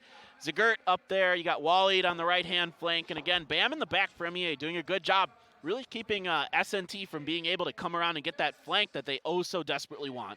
Hey, escape a mild high ground there and see if you can chop down anyone, as both of those teams going to be scratching their heads now with the circle moving pretty far away from them here, a little bit east of center.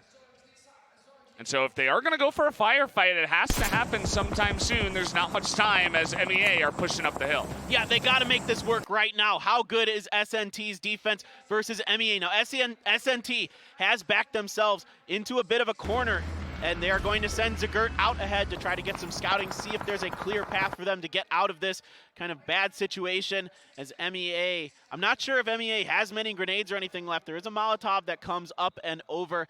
I think that's just going to be a smoke there, potentially, for SNT. They're just trying to find a way out. MEA is opting to just bypass this fight. They're going to get in vehicles, so that might be bait. Trying to see if they can get a member of SNT to come up and over that hill, maybe steal a cheeky kill. It did look like that's what he wanted to go for, and in fact, Sultan is going to take a quick peek. A bunch of shots fired already.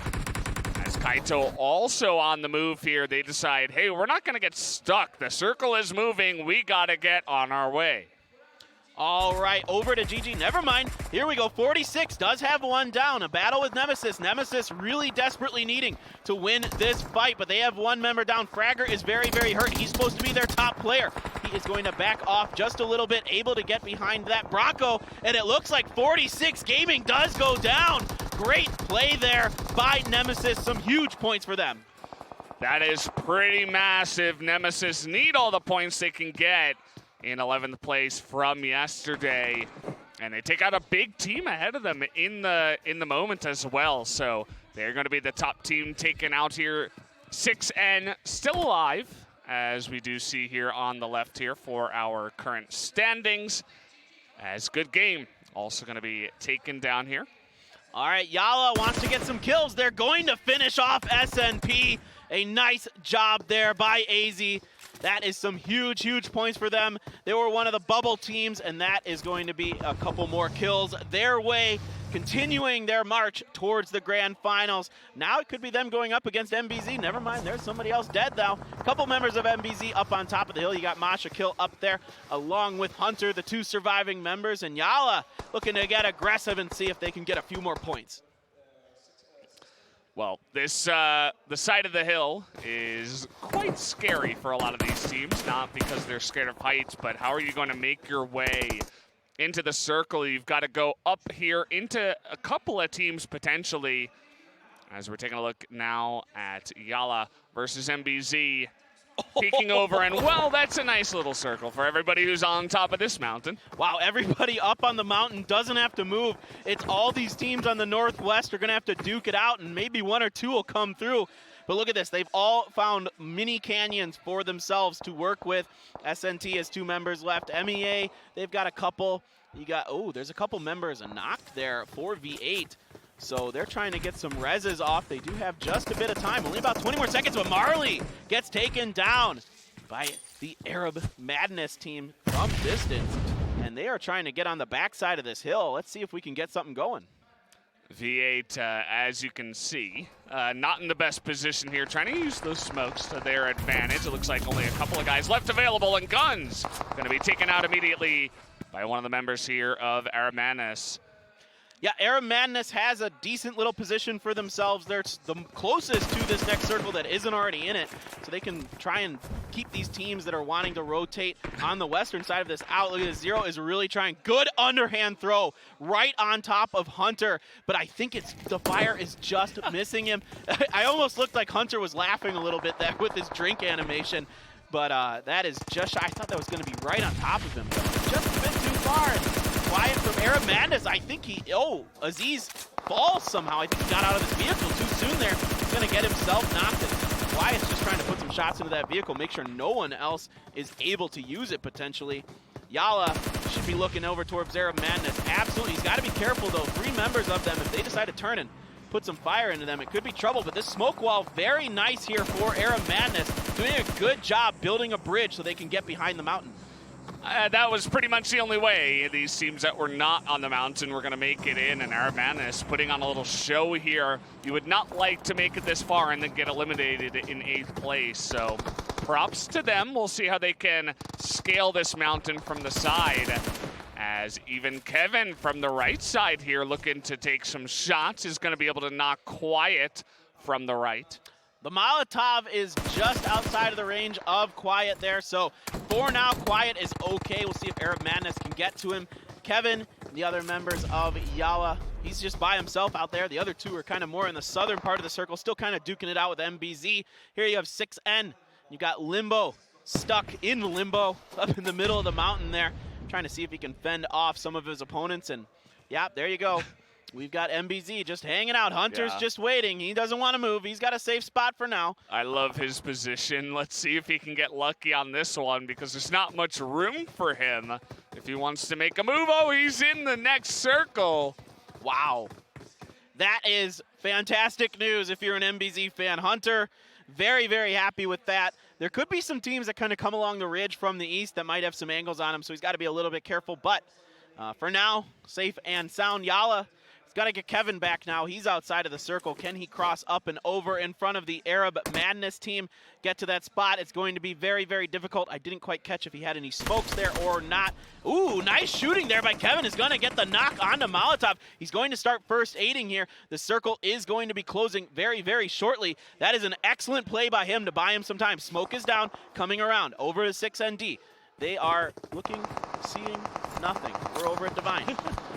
Divine, oh, they've got 4 kills for themselves. So, okay, Divine has put themselves on the board outside of placement points, Valdez. There's so many straggler teams that are somehow still in this game. I mean, we have the one member of Nemesis here. Salman is going to pick up a couple of kills, actually, onto 6N from behind. He is going to eliminate them and pick up 2 more kills for his team. He is being an ace right now for that team. Not sure if he can make his way up the hill, though. That's the real question. Looks like he just got eliminated, so no more Nemesis. Oh, Kevin just missing the sprays onto Arab Madness, but he does have the high ground to kind of block the view for himself. Maybe we can get the res going for Yalla. They might want to throw some smoke if Divine decides to come up and over that hill. Never mind, there's enough rock there that he doesn't have to worry about it. Forget it. He's okay, and there's Hunter. We're just checking in on him, seeing if he's doing all right. Anything, you need a pillow, you need a blanket, you doing okay there? I think he's all right. Just taking a quick nap, you know. He wants to prepare himself for Sanhok. He doesn't necessarily have to do anything in this map. Can just chill out, try to get a high placement, maybe pick up a couple of kills along the way. But that's going to be about it for him. Really, all eyes are on Divine Vendetta, Arab Madness, as well as Yalla here. Kevin, the big thorn in the side of Arab Madness, but now it's not even about Yalla. It's about Arab Madness versus Divine Vendetta, potentially, as they have the high ground here. Yeah, you can see Majid playing the scout for Divine, seeing where the teams are that are on the other side of this plateau, and he's just looking over, trying to get some scopes in on with that that micro Uzi. Here you can see Yalla, they're moving in now as well. The circle's closing on them, so they've got to kind of readjust their position. The circle shifted hard north on top of kind of Divine and Arab Madness, so now it's going to be up to Yalla to be the aggressors. And look at this. This is such a sneaky play by Kevin. If Arab Madness doesn't know what's coming. Okay, it looked like Molotov spotted him. He is spotted out. Can he out-duel him? Yes, he does get 7 MD. Kevin is now in the line of fire of the other 3 members. He goes down. Majid trying to take advantage of this. He's coming through that micro Uzi. No, you got to turn and fire. He's going to get Arab Madness down. Nice timing, nice push by Majid. That was pretty massive, and even though Kevin, it looked a little bit silly, his sacrifice might not be in vain. Although there are 4 members left here for Divine Vendetta, this might be the massive win that they absolutely needed after getting only 2 points from yesterday. Think about it. Worst to first is very much in play. Hunter is just trying to find somewhere to survive. He's not going to be able to get back up that hill. He's just going to find a spot. He's got 5 first aid kits, and he is going to start the healing game, seeing if he can outlast one of these other 2 teams. And there it is. It hurts. It hurts so bad. Okay, he's fine. It's going to be all right. Yalla's trying to get around the corner. Never mind, he wasn't able to do it in time. He should have been all right, but 4 on okay. 2. Well, can they do it? Can Yalla win this 4 on 2? It'll be pretty crazy if they do, Valdez. Notice, they're slowly trying to move on in, and they only have that 1. And here comes Mao, going in aggressive, gonna take out 1. There's only 1 left available. That's gonna be the 2nd kill, and Divine Vendetta will pick up the win here in the first match of today. From first to worst, a huge, huge game. Everything they needed. Oh boy. 8 big kills for them as well on top of all of it. So now Yalla might be putting themselves in a position to get through to the grand finals. You thought going into today with only 2 points that there may be no hope, but indeed there is with a big win. That was a big deciding match as well for the entire group. That really mixes things up. What did you think about that one, Jason? I thought it definitely had an interesting start. I'll definitely give it that. Seeing teams try to drive over and crash onto a compound and then kind of get knocked by his own car. It was a little bit unfortunate, but the end was interesting. Seeing Divine Vendetta, as you said, Paper Thin, going from worst to first. and not what That's able to. definitely what he said. That is definitely what he said. He said that once, and then he said the other way around the second time. Oh, oops. It's all good. It's all good. It's a good.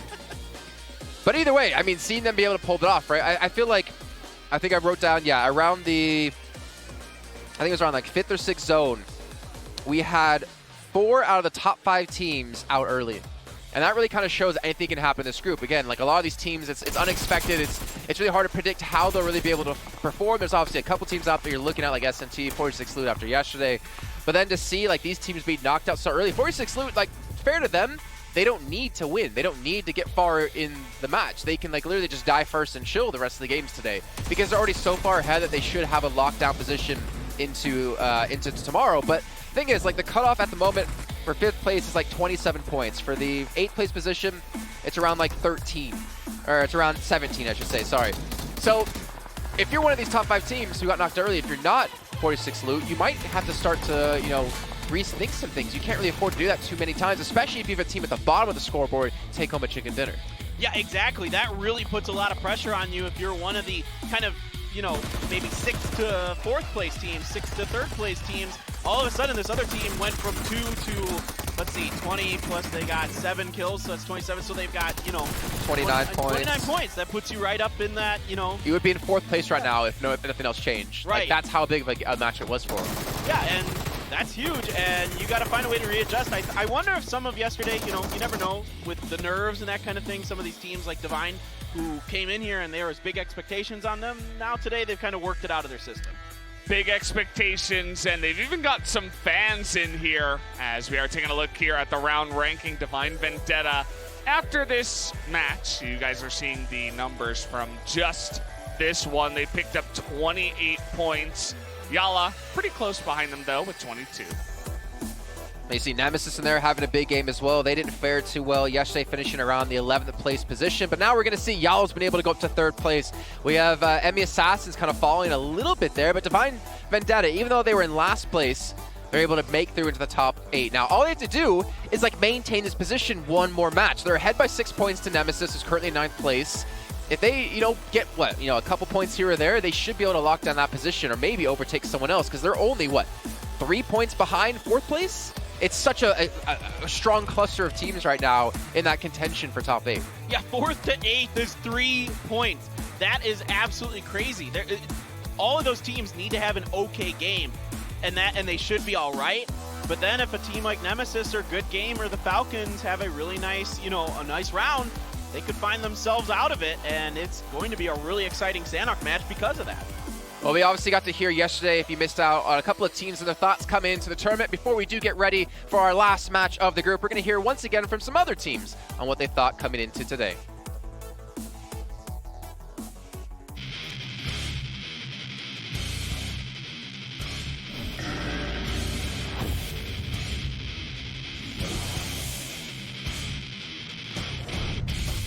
The last tournament we played, it was PMCO. We reached the regional final. I think we have enough experience to win this tournament.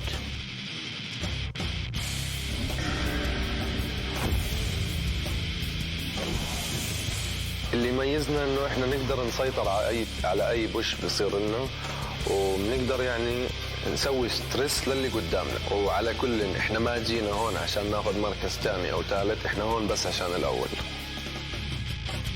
It's easy to get.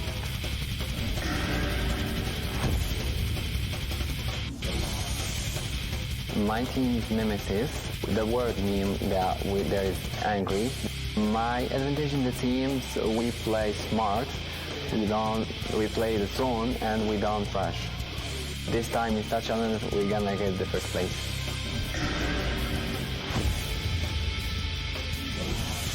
We are the Middle East Assassins. We are a Lebanese team. We have the experience. We have the strategies. We have everything we need. So we have a good percentage to win this. We must win. Wait for us. We're gonna win this.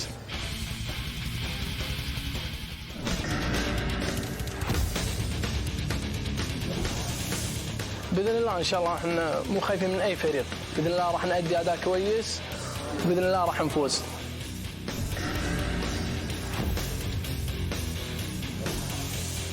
We are FP team. FP each means feel the pain. We don't have any care about another teams. We care about our teams first. Winner of PUBG is decided by last standing man, and we will play it smart to beat this last standing man.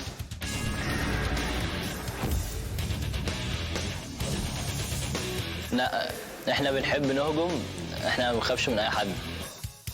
ما تستهونوش بينا، احنا فريق جامد قوي قوي قوي يعني وابعدوا عننا احسن لكم.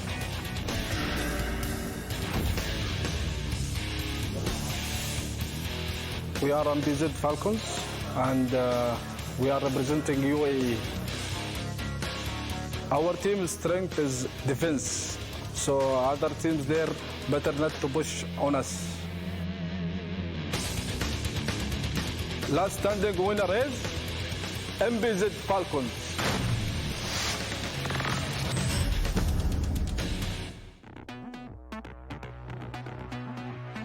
Well, we obviously got to hear from the teams and how they like to play. MEZ Falcons talking about how their defensive play is their go-to and you shouldn't push them, but I mean, what can you really say off of that? Like, they need to be able to put up performances to support that. They're able to get pretty far in that last game, but will it be enough for them to maintain or to get into a top 8 spot? SNT, they came in today 5th. Not much going on in that game for them, so they're kind of one of those teams that are in those kind of very tightly knit 4th to 8th place spots. Let's see if they can find something on Sanhok. This is a map that usually, you know, kind of rewards teams that are good at taking fights, being aggressive, that kind of thing. See if they can find something in the tank for that a little bit. Yalla, of course, I talked about them at the beginning of that game. They needed a big game, and they got it, Valdez. It was a pretty massive game, even. I think they racked up a total of 8 or 9 kills after that one. Shout out to Kevin, who was kind of taking on Arab Madness by himself from the side. A big thorn in the side of that team, and just the way they controlled that position that they were at on top of the mountain was really impressive for me, and I think they're showing a little bit more of what we were expecting from this team today. I'm getting really worried when we go into Sanhok. I mean, we were talking to Arabic casters, and they were saying, like, yeah, Group A was so much fun to watch because there was so much fighting, so much action. In Group B, it's like everyone's playing passive. That's the difference in styles at the moment in the way the two, well, I can't say two regions, but the two groups are playing. But when we go to a map like Sanhok, with them playing that aggressive, I feel like this is going to be a bloodbath. I would expect it to be. So far, they've definitely been a much more action-packed group. They're really trying to take advantage of their situation, take advantage of this chance, the first, PUBG Mobile tournament in Saudi Arabia, really getting things kicked off for esports in Saudi Arabia, trying to make a name for themselves. A couple of the, a lot of these teams are from the Kingdom of Saudi Arabia as well, so just really exciting stuff. Let's see what they've got for Sanhok. This one I can't wait for. This should be really fascinating. It should be a lot of fun. I'm definitely looking forward to it. We had Arab Madness there on our screen for just a moment. They were actually 8th yesterday, but a big game here. I believe they picked up 4th place as MBZ Falcons were able to survive a little bit longer than they did, kind of sandwich in between two teams, but very consistent play from Arab Madness.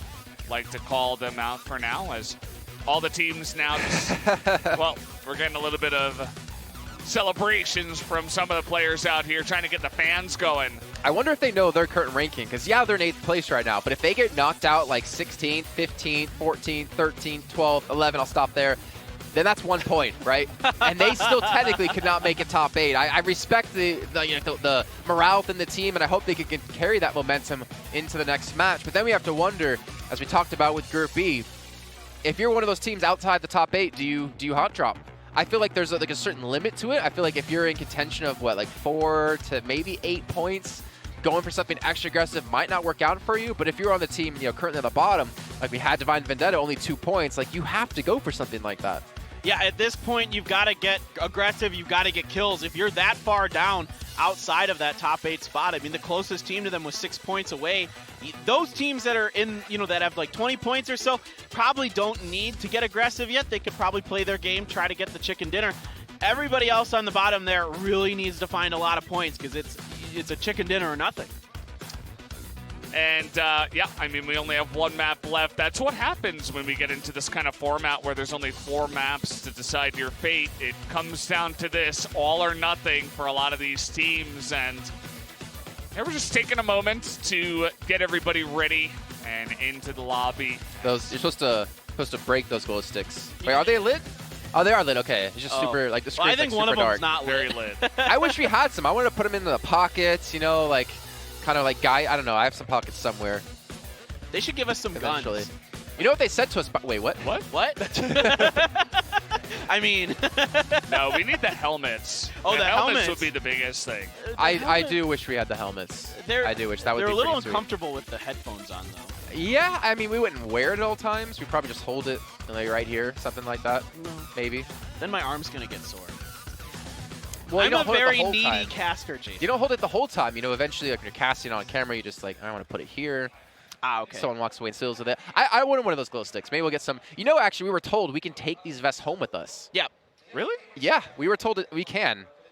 No, we were. I swear. Oh. I swear. Great. I'm taking my home. I'm going to play PUBG Mobile dressed up like this. I think it gives you like plus to your aim, and I definitely need that. Yeah, I think we all need that. I don't need that. I mean, when you get up there in age like we are, you know, your hand-eye coordination kind of goes. Old fogies over here. Get off our lawn, Valdez. Sorry, yes, I'm sick. I should probably move. Get away move from away. me, first of all. That's kind of rude. Just get away from me. Just slowly move off the camera. I don't. It's all right. I'm good. I'm fine. I almost expect you to just keep going and then just keep going back to the hotel, get in bed. Don't worry, guys. I'm coming back. I'll be in a second. Yesterday that was definitely the way I was feeling, but definitely feeling a bit better today. So that's fun. Get to enjoy the action a little bit more today. I think we also saw from some of the teams up there, like they realized like the pressure, the nerves. Again, like something we have to really reiterate is the fact that this is probably the first time a lot of these players are playing on LAN, let alone on a stage, let alone in front of an audience. Like this is a lot of extra pressure you don't have to deal with while you're at home, dressed however you are, laying wherever you are, sitting like your own kind of peripherals, your own kind of position. Also, they're all playing on the same phone, all at the same ping. So they're all like kind of in the exact same, you know, situation here, and that's where we can see like teams we never expected to break out have that opportunity. Yeah, a lot of it's going to come down to your individual skill. If you've got a couple players who can just frag out and actually, you know, just out-duel opponents, you're going to get a lot of kills and a lot of points just based on that alone. You just need, you know, an ace to step up, the big players step up on the big stages, and, you know, we're looking to see who's going to be that person today. It was Sayed yesterday. You know, MB Assassin, they've been, or ME Assassin, they've been a little bit quiet, I'd say. After that first game we saw, with Sayed just able to like pull off the 1v2, almost pull off the 1v3, and win the whole game. They went on to, was it game 2, and they only got 6 points. Or sorry, wow, I can't read correctly. 2 points plus the 3 from the kills. So like they got really quiet, and you can't have that one big breakout game unless you're a 6N team because they got 20 kills. Yeah, I mean, there's varying levels of breakout games, right? So there's still one map left. We'll see if they can actually do it. We were very impressed by them yesterday, but perhaps they were not prepared for today, as all the teams, it seems a bit more competitive this time around for Group A. Now, I think we're actually getting very close to dropping in on the Sanhok. We can see that the heat is getting to them, the pressure is building, the sweat is coming out of all their pores. They head over to the moist map of Sanhok, but this is it. This is do or die time for all of these teams out there. You have to make top 8. And considering with what's on the line in 2020, with the Pro League coming around with $5 million on the line, this is your chance. Like, if you get through an international tour to the finals, you get to play against these international teams. You get to get this extra experience you never would have had the ability to get coming into next year, which might get you into the Pro League, might get you into the World League, and might get you some big bucks as well. And if you make it into the grand finals, you're making at least an extra $1,000 for yourself. Everybody that doesn't make it to the grand finals gets $1,000. Everybody else gets at least $2,000. So you can at least hang your hat on that as well. So you really, really want to get through. I want one of those trophies because those things look sick. I don't know how the heck I would be able to get that home through airport security, but you know what, ladies and gentlemen, it's time to kick off our final match of Group A. It's our final match of the day. It's going to be on Sanhok, brought to you by the two handsome gentlemen, Valdez and Paper Thin. All right, the very final game here is going to be a straight down the center plane path. This is quite nice for these teams. It's not as brutal as that other plane path. Again, it doesn't matter as much on Sanhok because it's a little smaller, and I'm not a big fan of Sanhok, and let me tell you why, Valdez. It's hot on this map, and I am not a person who deals with hot weather well. Hey, I mean, you and I, we went over to Thailand last year, and we cast some PUBG Mobile there on the beach. And it was hot. I do remember that you were experiencing some sweating. I was okay. It was very humid. But Yes. it was a lot of fun, for sure. Once it got to be night, it wasn't so bad. But there was the like pool yeah, as the well. pool, and we had that cool hotel set up where the players were playing on the balconies and stuff. Quite a unique event. Yeah, and that was a lot of fun. That was a lot of fun. That was pretty cool. That was something I'll always remember. This circle is definitely not going to be on the Northwestern Island, though. This one's going down dead center. See exactly where this one's going to meander itself to. I tried to say meander and wander at the same time. God, I made a new word, meander.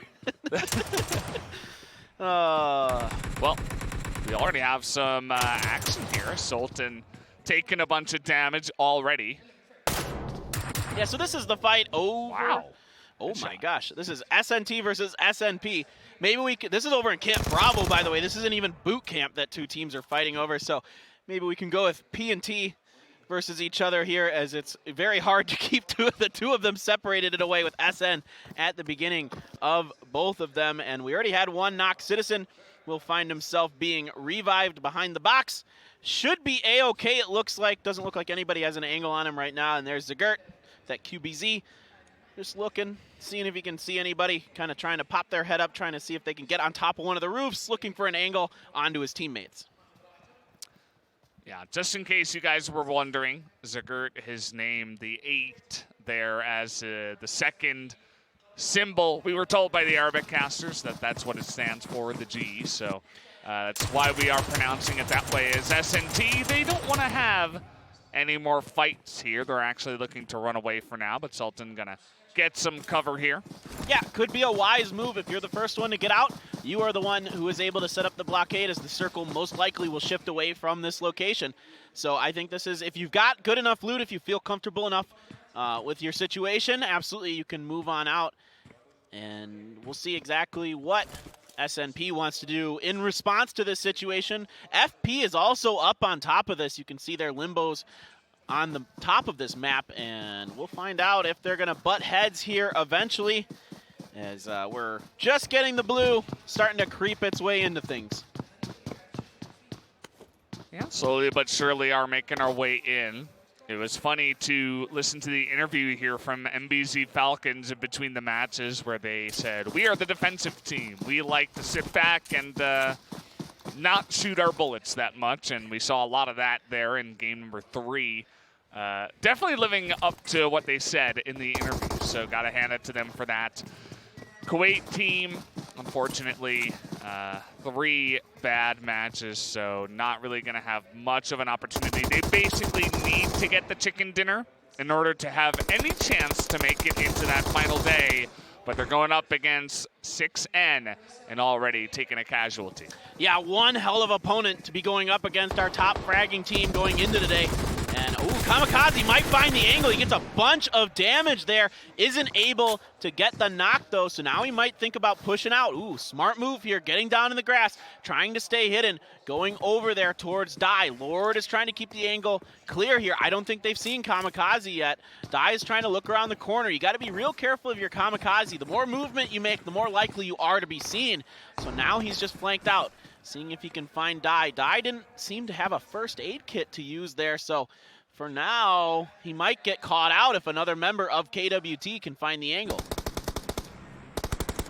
Some more shots going down here, but it looks like just some sprays to try to get some damage done here.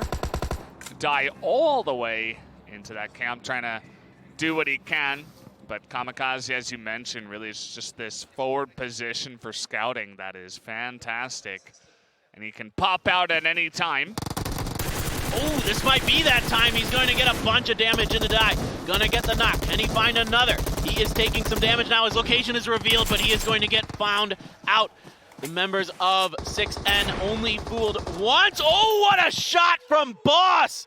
What a headshot there. Incredible work by him. My goodness. Well, he did not want to go down without a fight here at this tournament, but as I say that, he is going to be taken down. Kind of unfortunate for him, but a good shot nonetheless from Boss.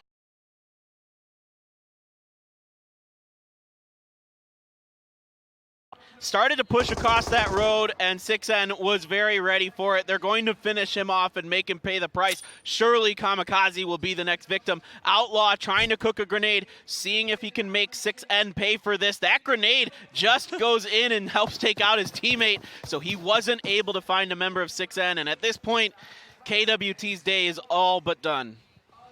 Pretty much. It's up to Outlaw to just stay alive in this match, as he is definitely not going to take the fight any longer. We saw Syed once again from ME Assassins showing up on the kill feed.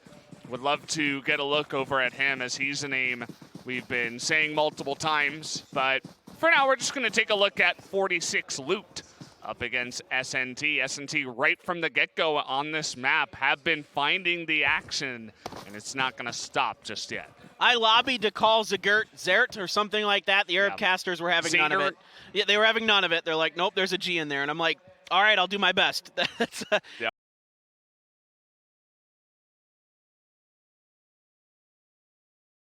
Master 46, they're very aware that SNT is up here. Zagurt is your front man for SNT. The other members aren't in great positions. If 46 swings around to the western side there on Zagurt's right hand, he is not going to be happy because there is nobody to cover him from that angle. Taking a look at Yalla here. Haven't seen too much from them, but a couple of members hanging around the middle of this circle right now. Still a long while until the circle will close fully on in, but good position for them so far, as this fight's still going on, but it doesn't look like SNT want to take any aggressive positions. They say, if you really want to fight us, come at us, as we are just going to take defensive positions and try to snipe you as you make your way forward. Yeah, wise positioning by Zagurt there, getting on the other side of that rock, so his right-hand flank is covered from that side, and he can hear the opponents coming, and then he can call in the backup from his team. In fact, he doesn't even like it that much. He's just going to back right.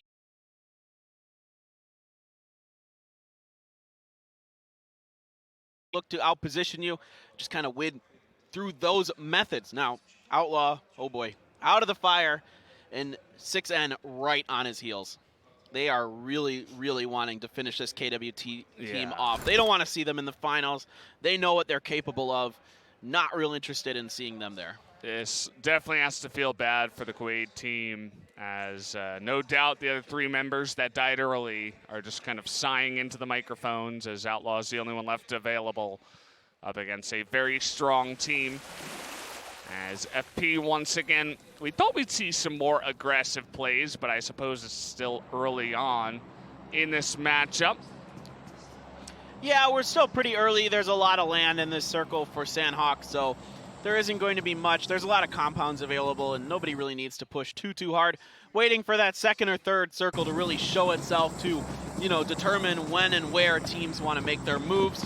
46 and SNT have backed off. This stalemate will disengage from each other.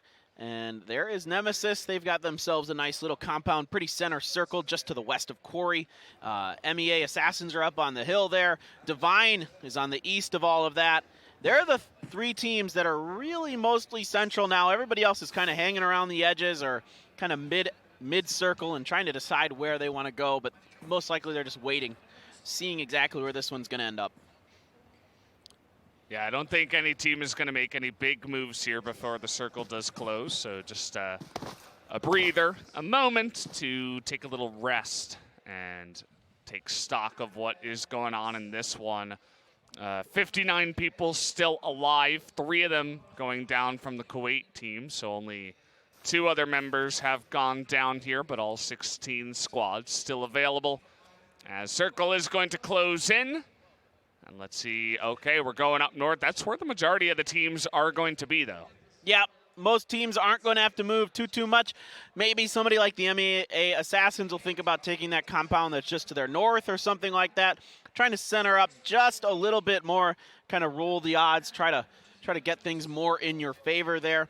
Teams like UI, V8, Arab Madness, all outside of this circle, and will have to push in, but mostly they shouldn't have too many problems. Maybe V8 will run into Yalla on the way in. Other than that, everybody else should be able to get into this circle as they please. We take a look here at MBZ Falcons. Mashakil is just sniping right now. Does he not hear the people that are running right behind him? Okay, finally he's going to turn around, spot Citizen X. Will he take the shot is the real question. No, he only sees one member. He knows there are 3 others waiting and lingering. And you can see Thanos crawling through there looking to see if Mashakil will reveal, and he does see Mashakil there. Thanos will find him and finish him. Masha is down. That is 1 member for the Falcons gone. Yeah, and the MBC Falcons really living up to what they said here. Oh boy, Outlaw all alone as he's just gonna run away, try to get a good angle here. And Outlaw is going to lose that firefight as the Flame of Kuwait is going to be doused here as they do go down as our first team on Sanhok. And that should be the end of the day for KWT. A good attempt from them, and indeed, yes, 16th place will be their finish. You can see the current rankings. We got our API going once again. With 6NT and 46 Yalla eSports, I think very well secure. 4th, again, we talked about this at the beginning of the match. 4th to 8th, all in precarious positions potentially. It's so funny to watch the members of MBC Falcons. The script is just hiding in the grass, really trying to live up to that snake name as you can do on some of these field positions on some of these maps. Taking another look at Arab Madness, they've really just been chilling around the southwest side of both of the circles, slowly making their way in. They're really not a team that is going to go right to the center. They're just going to play the outskirts and wait for their moment. Yeah, they're a defensive style team for sure. I've been curious to watch Nemesis. They were a team that said they were going to be aggressive and have been known to be aggressive, but in this lobby, we haven't seen they were a little aggressive on Miramar. We did get to see a little bit of that from them, but overall in this tournament, I haven't seen a ton of it from them. That crate is right on top of 46. Wow, just like give it right to the best team, although MBZ is there as well, so maybe there'll be a little bit of a scuffle over this, potentially, Valdez, I don't know. Script is just going to watch it fall, and he's going to say, well, that doesn't affect my position. I'm going to sit here in the grass, and that is all I'm going to do. That should be 46 loots, 100% here, unless he wants to go for some kills. Well, what's fascinating about this position for the Falcons is some of the other members like Scorpion are actually by a crate as well. So both of these crates are dropping basically right where MBZ, where their team is located and where they're split out. All right, here we go. Naya's going to go for it. And in fact, Script is now looking the other way and crawled in a different direction. So Naya is going to, looks like for free, be able to pick up all that gear for himself. That is a nice little situation. He's going to leave some presents for the rest of his teammates. And Script is not able to see this going on, so he is not going to find a way to take advantage of it. And the only thing he's going to do is sit back and wait as that circle is going to close on in. Let's see where we do end up heading towards, as boot camp would be a fun one, and it is going to head up towards that area. A lot of teams got to move here as Yalla's on the run. Yalla in a fight with UI. They're going to get one and down as well. So they're taking a little bit of damage. Kevin has to back off, trying to see if he can get another angle over there onto Khalid or another member of UI. Zero seeing if he can get some more shots into Sammy, but Sammy looks okay behind that rock for now. It doesn't quite seem to have enough of an angle to get some shots in there. I wouldn't be surprised to just maybe see him try. Sometimes you'll see this where teams, if you have maybe an angle you're not sure, just go for it anyway. Instead, he's going to opt for the grenade up and over. See if he can flush Sammy out. A little bit of damage caught onto that, so Sammy is going.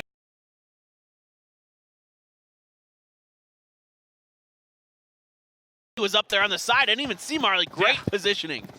He was way out there and just waiting for that moment, and the grenade was perfect. Really got to call that one out as Yalla really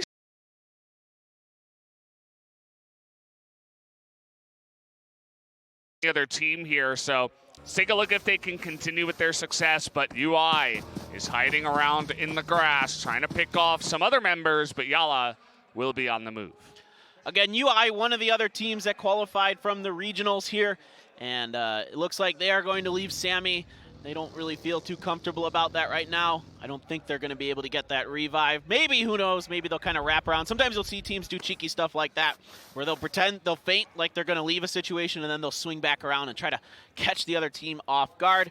V8, there are so many teams on the southwest part of this circle.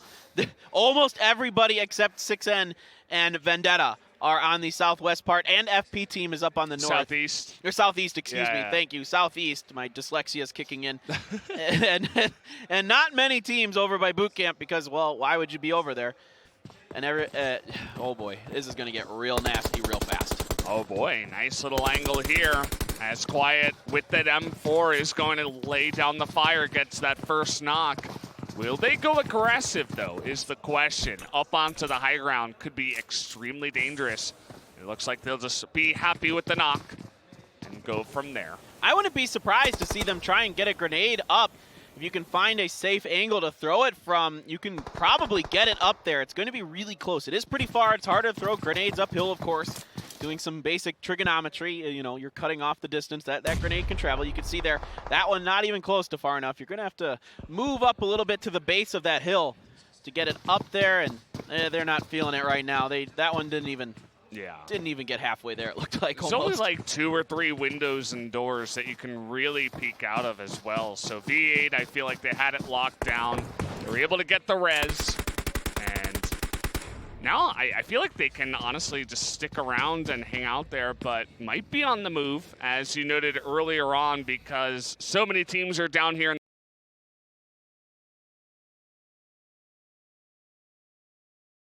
right now. Yeah, if I'm somebody like GG who is playing very passive, you might want to start going west as V8 is doing around their backside. Now V8 might get caught in transition trying to do this. You can see them trying to drive through, but here is GG. Oh, he gets turned on. What a turn there. That is going to be Aziz getting Zako, but Menshar is going to make him pay for it. Here come the other members of GG. It's going to be Azab taking down Tiger. Steel trades with Azab as well. So 1 for 1, these teams really dirtying each other up. Steve just on the run. He says, I'm not a fighter. I'm a lover. I just want to run away. And, you know, we talked about all these teams. They're really beginning to butt heads here as Arab Madness are running after V8, but they also have Majid behind them. He's the only one available here from Divine Vendetta, and they really need to have a good match here. As we talked about earlier, they're right on the cusp, and they cannot afford to go out in 15th place. No, they really, really can't in case one of those other teams comes up with a big game for themselves. There's some more damage being done by Arab Madness, doing a good job.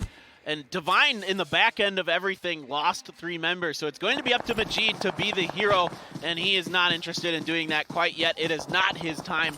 Time to move on and try to get some more placement points, see if he can get a 10th or higher at least, get a few extra points, and there he does not get out.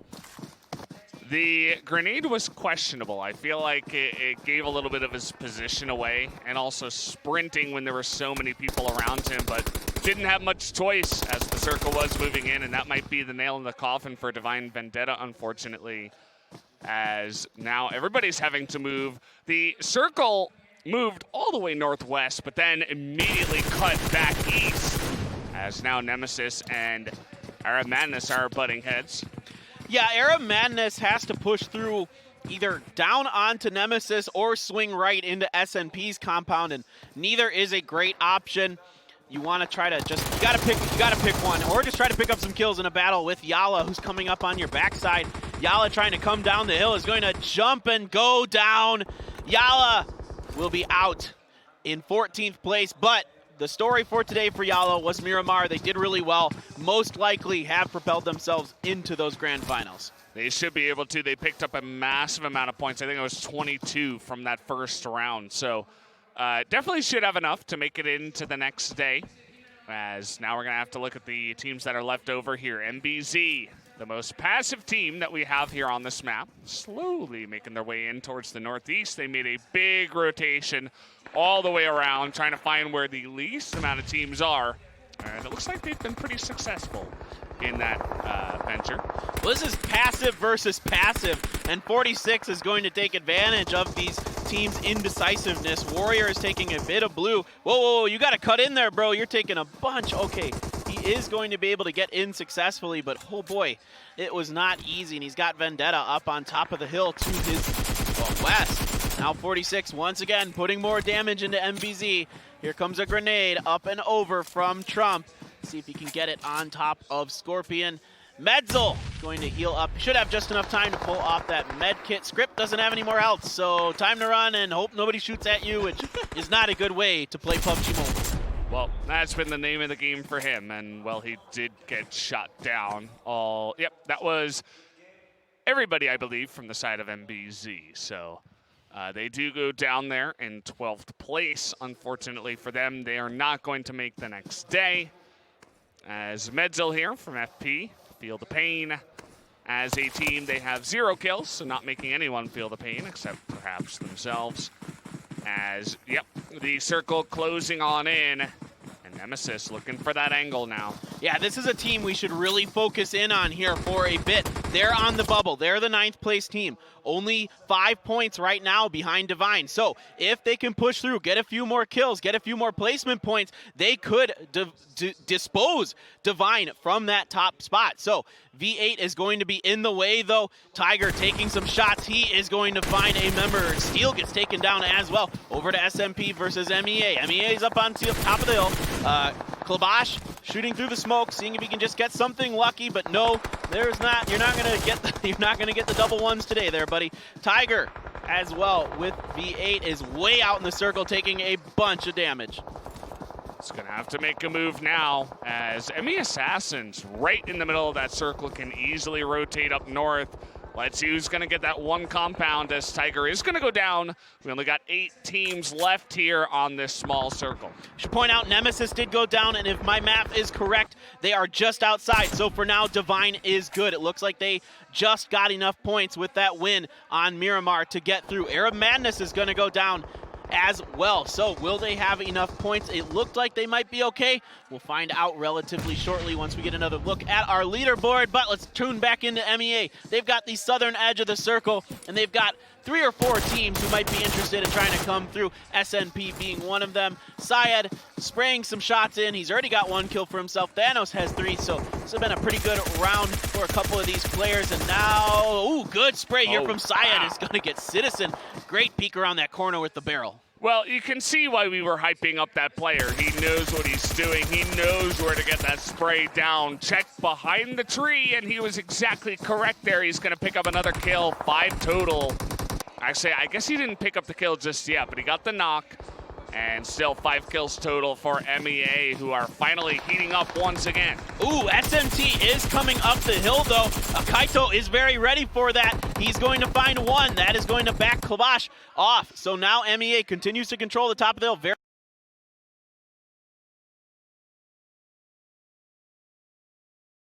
down there by SNT, trying to get themselves some more points. Klabash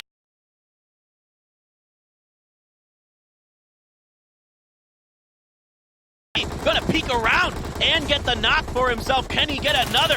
A bunch of 6N is going to be eliminated now. What a move there to just take a bunch of them out, as Thanos themselves are gonna go down here too. MEA were looking good at the circle, but now they've had to regroup, as SNT, again, we haven't really seen much of them, but here they are once again towards the end of this match. All right, this is a really nice round for MEA. Of course, 46, as you were mentioning, still going SNT. Here we go. This should be a fun finish. A lot of teams with 3 members left, so this could be a very, very fun fight. SNT has 4 for themselves. There is Syed. He has found an angle. Ooh, just 1 more shot. He isn't able to get Molten. Look at MEA, completely pinned behind this rock. Do they have any smokes to throw in front of them? Now, the good news is that building in front of them doesn't have any windows, so you can kind of come down that hill as long as some of these other teams don't look at you. But as you can see on your screen, Syed and a few others are taking a bunch of fire as they attempt it. Yeah, Syed just trying to do a little bit of snake action and make his way down the hill. It's really his only hope there As here comes Kaito, has to do it himself. You cannot go for that res. You have to make it in, but he's going to be sniped down. All right, we should mention that Vendetta is the last team alive that is still not in the top 8. So they're the only ones who have any potential to leapfrog here. It's going to take somewhat of a miracle for them as they are going to get that revive behind the house. They are not in the new circle as well. They're going to have to come around somehow, some way. Are there smokes available for them? Are they just going to be able to outduel a few of their opponents or just let them beat them each other up like right now? Sultan doing some work on the 46, but there are still 4 members strong for SNT. Molten's going to see if he can get a grenade in the door. Is that one going to be good? If that can get a couple members, it does some damage to Dobby, but it doesn't get any knocks. Not quite yet. Just going to burn some of their meds here as Vendetta definitely on the outside of this fight, but we'll see if 46 can once again come out ahead here. They like their chicken dinners, but 4 members of SNT may put a stop to that. Well, SNT did have a chicken dinner for themselves on Vikendi, so these smaller maps seem to be more of their style. Let's see if they can get another one on Sanhok. Naya looking for Zagurt, but nobody is really taking any big risks. They don't want to be the first ones to go out. They don't want to open the door for Vendetta to potentially leapfrog up into the standings. Moha trying to get through Zagurt, doing a good job covering that angle. No one's there, just free-firing around the corner. Trump goes down. So that is only 1 member of 46 still standing. And here we go, Vendetta. It's going to be all up to Molten. Can he get this done? No kills for him so far. Wally doing a good job controlling this door. Comes out, is not going to allow Molten any room to run. Now Molten's going to go around the outside, but I think SNT can send someone over there. And no, they're not just yet.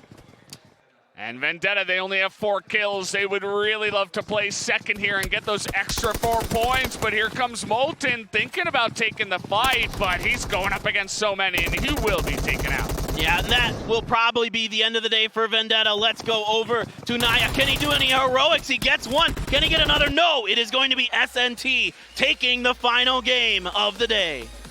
A big one for SNT. They had a good day 1. But that the first match we had here today wasn't the greatest, so they finish off strong and should definitely make it into that 3rd and final day tomorrow. Some congratulations to them. I'm just really curious to see if Vendetta actually leapfrogged their way into this one, Jason. It's going to be a tough one. I think they had about 13 points before that. For them to get into top 8, they would have needed 17 without any of their teams getting points. Or actually 18, because Divine Vendetta got 1 point just for playing.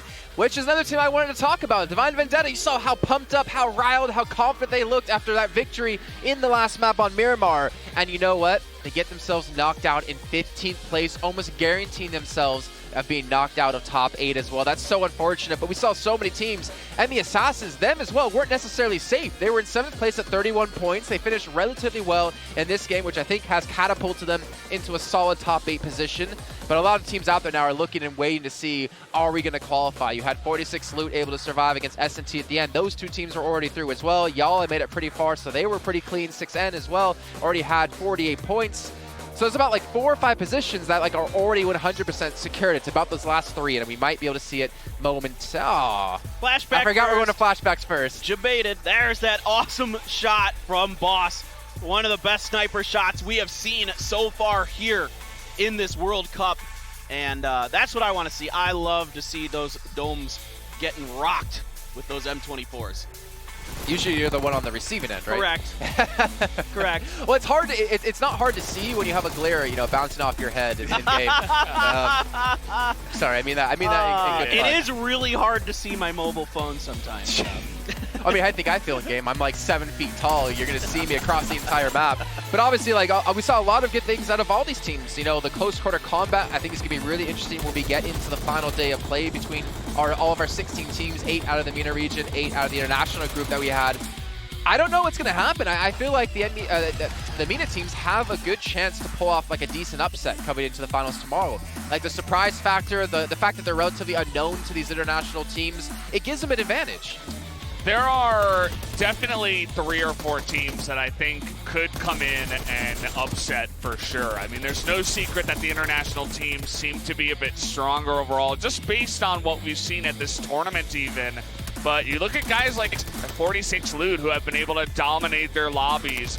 And even guys like Yalla who are coming in and doing really well, Assassins, all these other names here from MENA are really exciting to see what they're going to be able to pull off tomorrow up against those international teams. I mean, we got to talk about this fact now, is that they play very aggressive, very fast-paced, not cautious like the international teams. Are they going to be able to change up that style? Have they played that style before in the past where they can just sit back and let other teams do some things and not try to force fights themselves? Because I feel like the international teams are going to punish the hell out of them if they go for a play like that.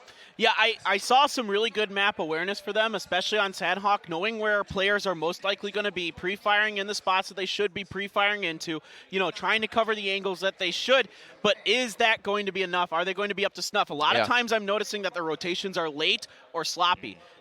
Going up against a team like RRQ Athena, forget it. You're not going to be able to get away with that stuff. Well, I think any team up against RRQ Athena is going to have some trouble, but keep in mind, definitely though, a lot of strong teams over on the side of the international. It is a full reset, though, tomorrow. It's not like you come in with the points you accumulated, so you have to start from scratch. Maybe it won't be their day, but I agree with the way they've been looking. They're looking to, I think, redeem themselves, avenge themselves from the PMCO Global Finals we just had.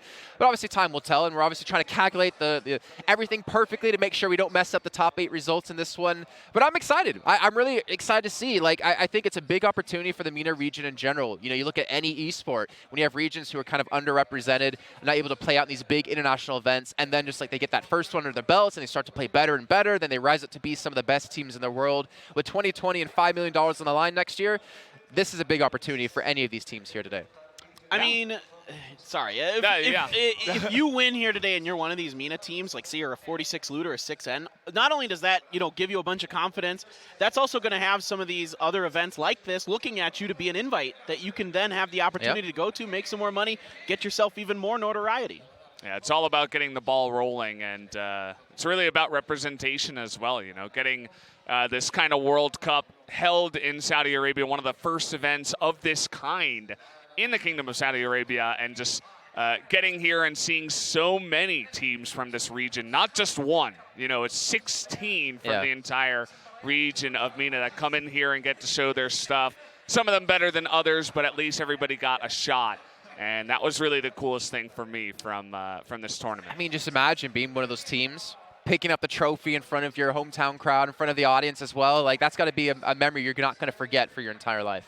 Oh, that would be really, really special. I mean, anytime you can do it on your home turf, that feels great. You're going to have the crowd support behind you even more so than a normal winner would. Of course, fans are always very appreciative of whoever does well, but if you're the home crowd, then they're going to be going wild, and that's a special feeling. Okay, well, it's time to take a look at our last map's results as we see who potentially scraped by with enough points going into the overall standings. And let's see how things did break down on Sanhok. And you can see S&T taking home the chicken dinner, taking home 11 kills as well behind that, 31 points. They're through 100%. 46 loot should be through 100%. Assassins, Vendetta, I don't think, unfortunately, did get enough points, though.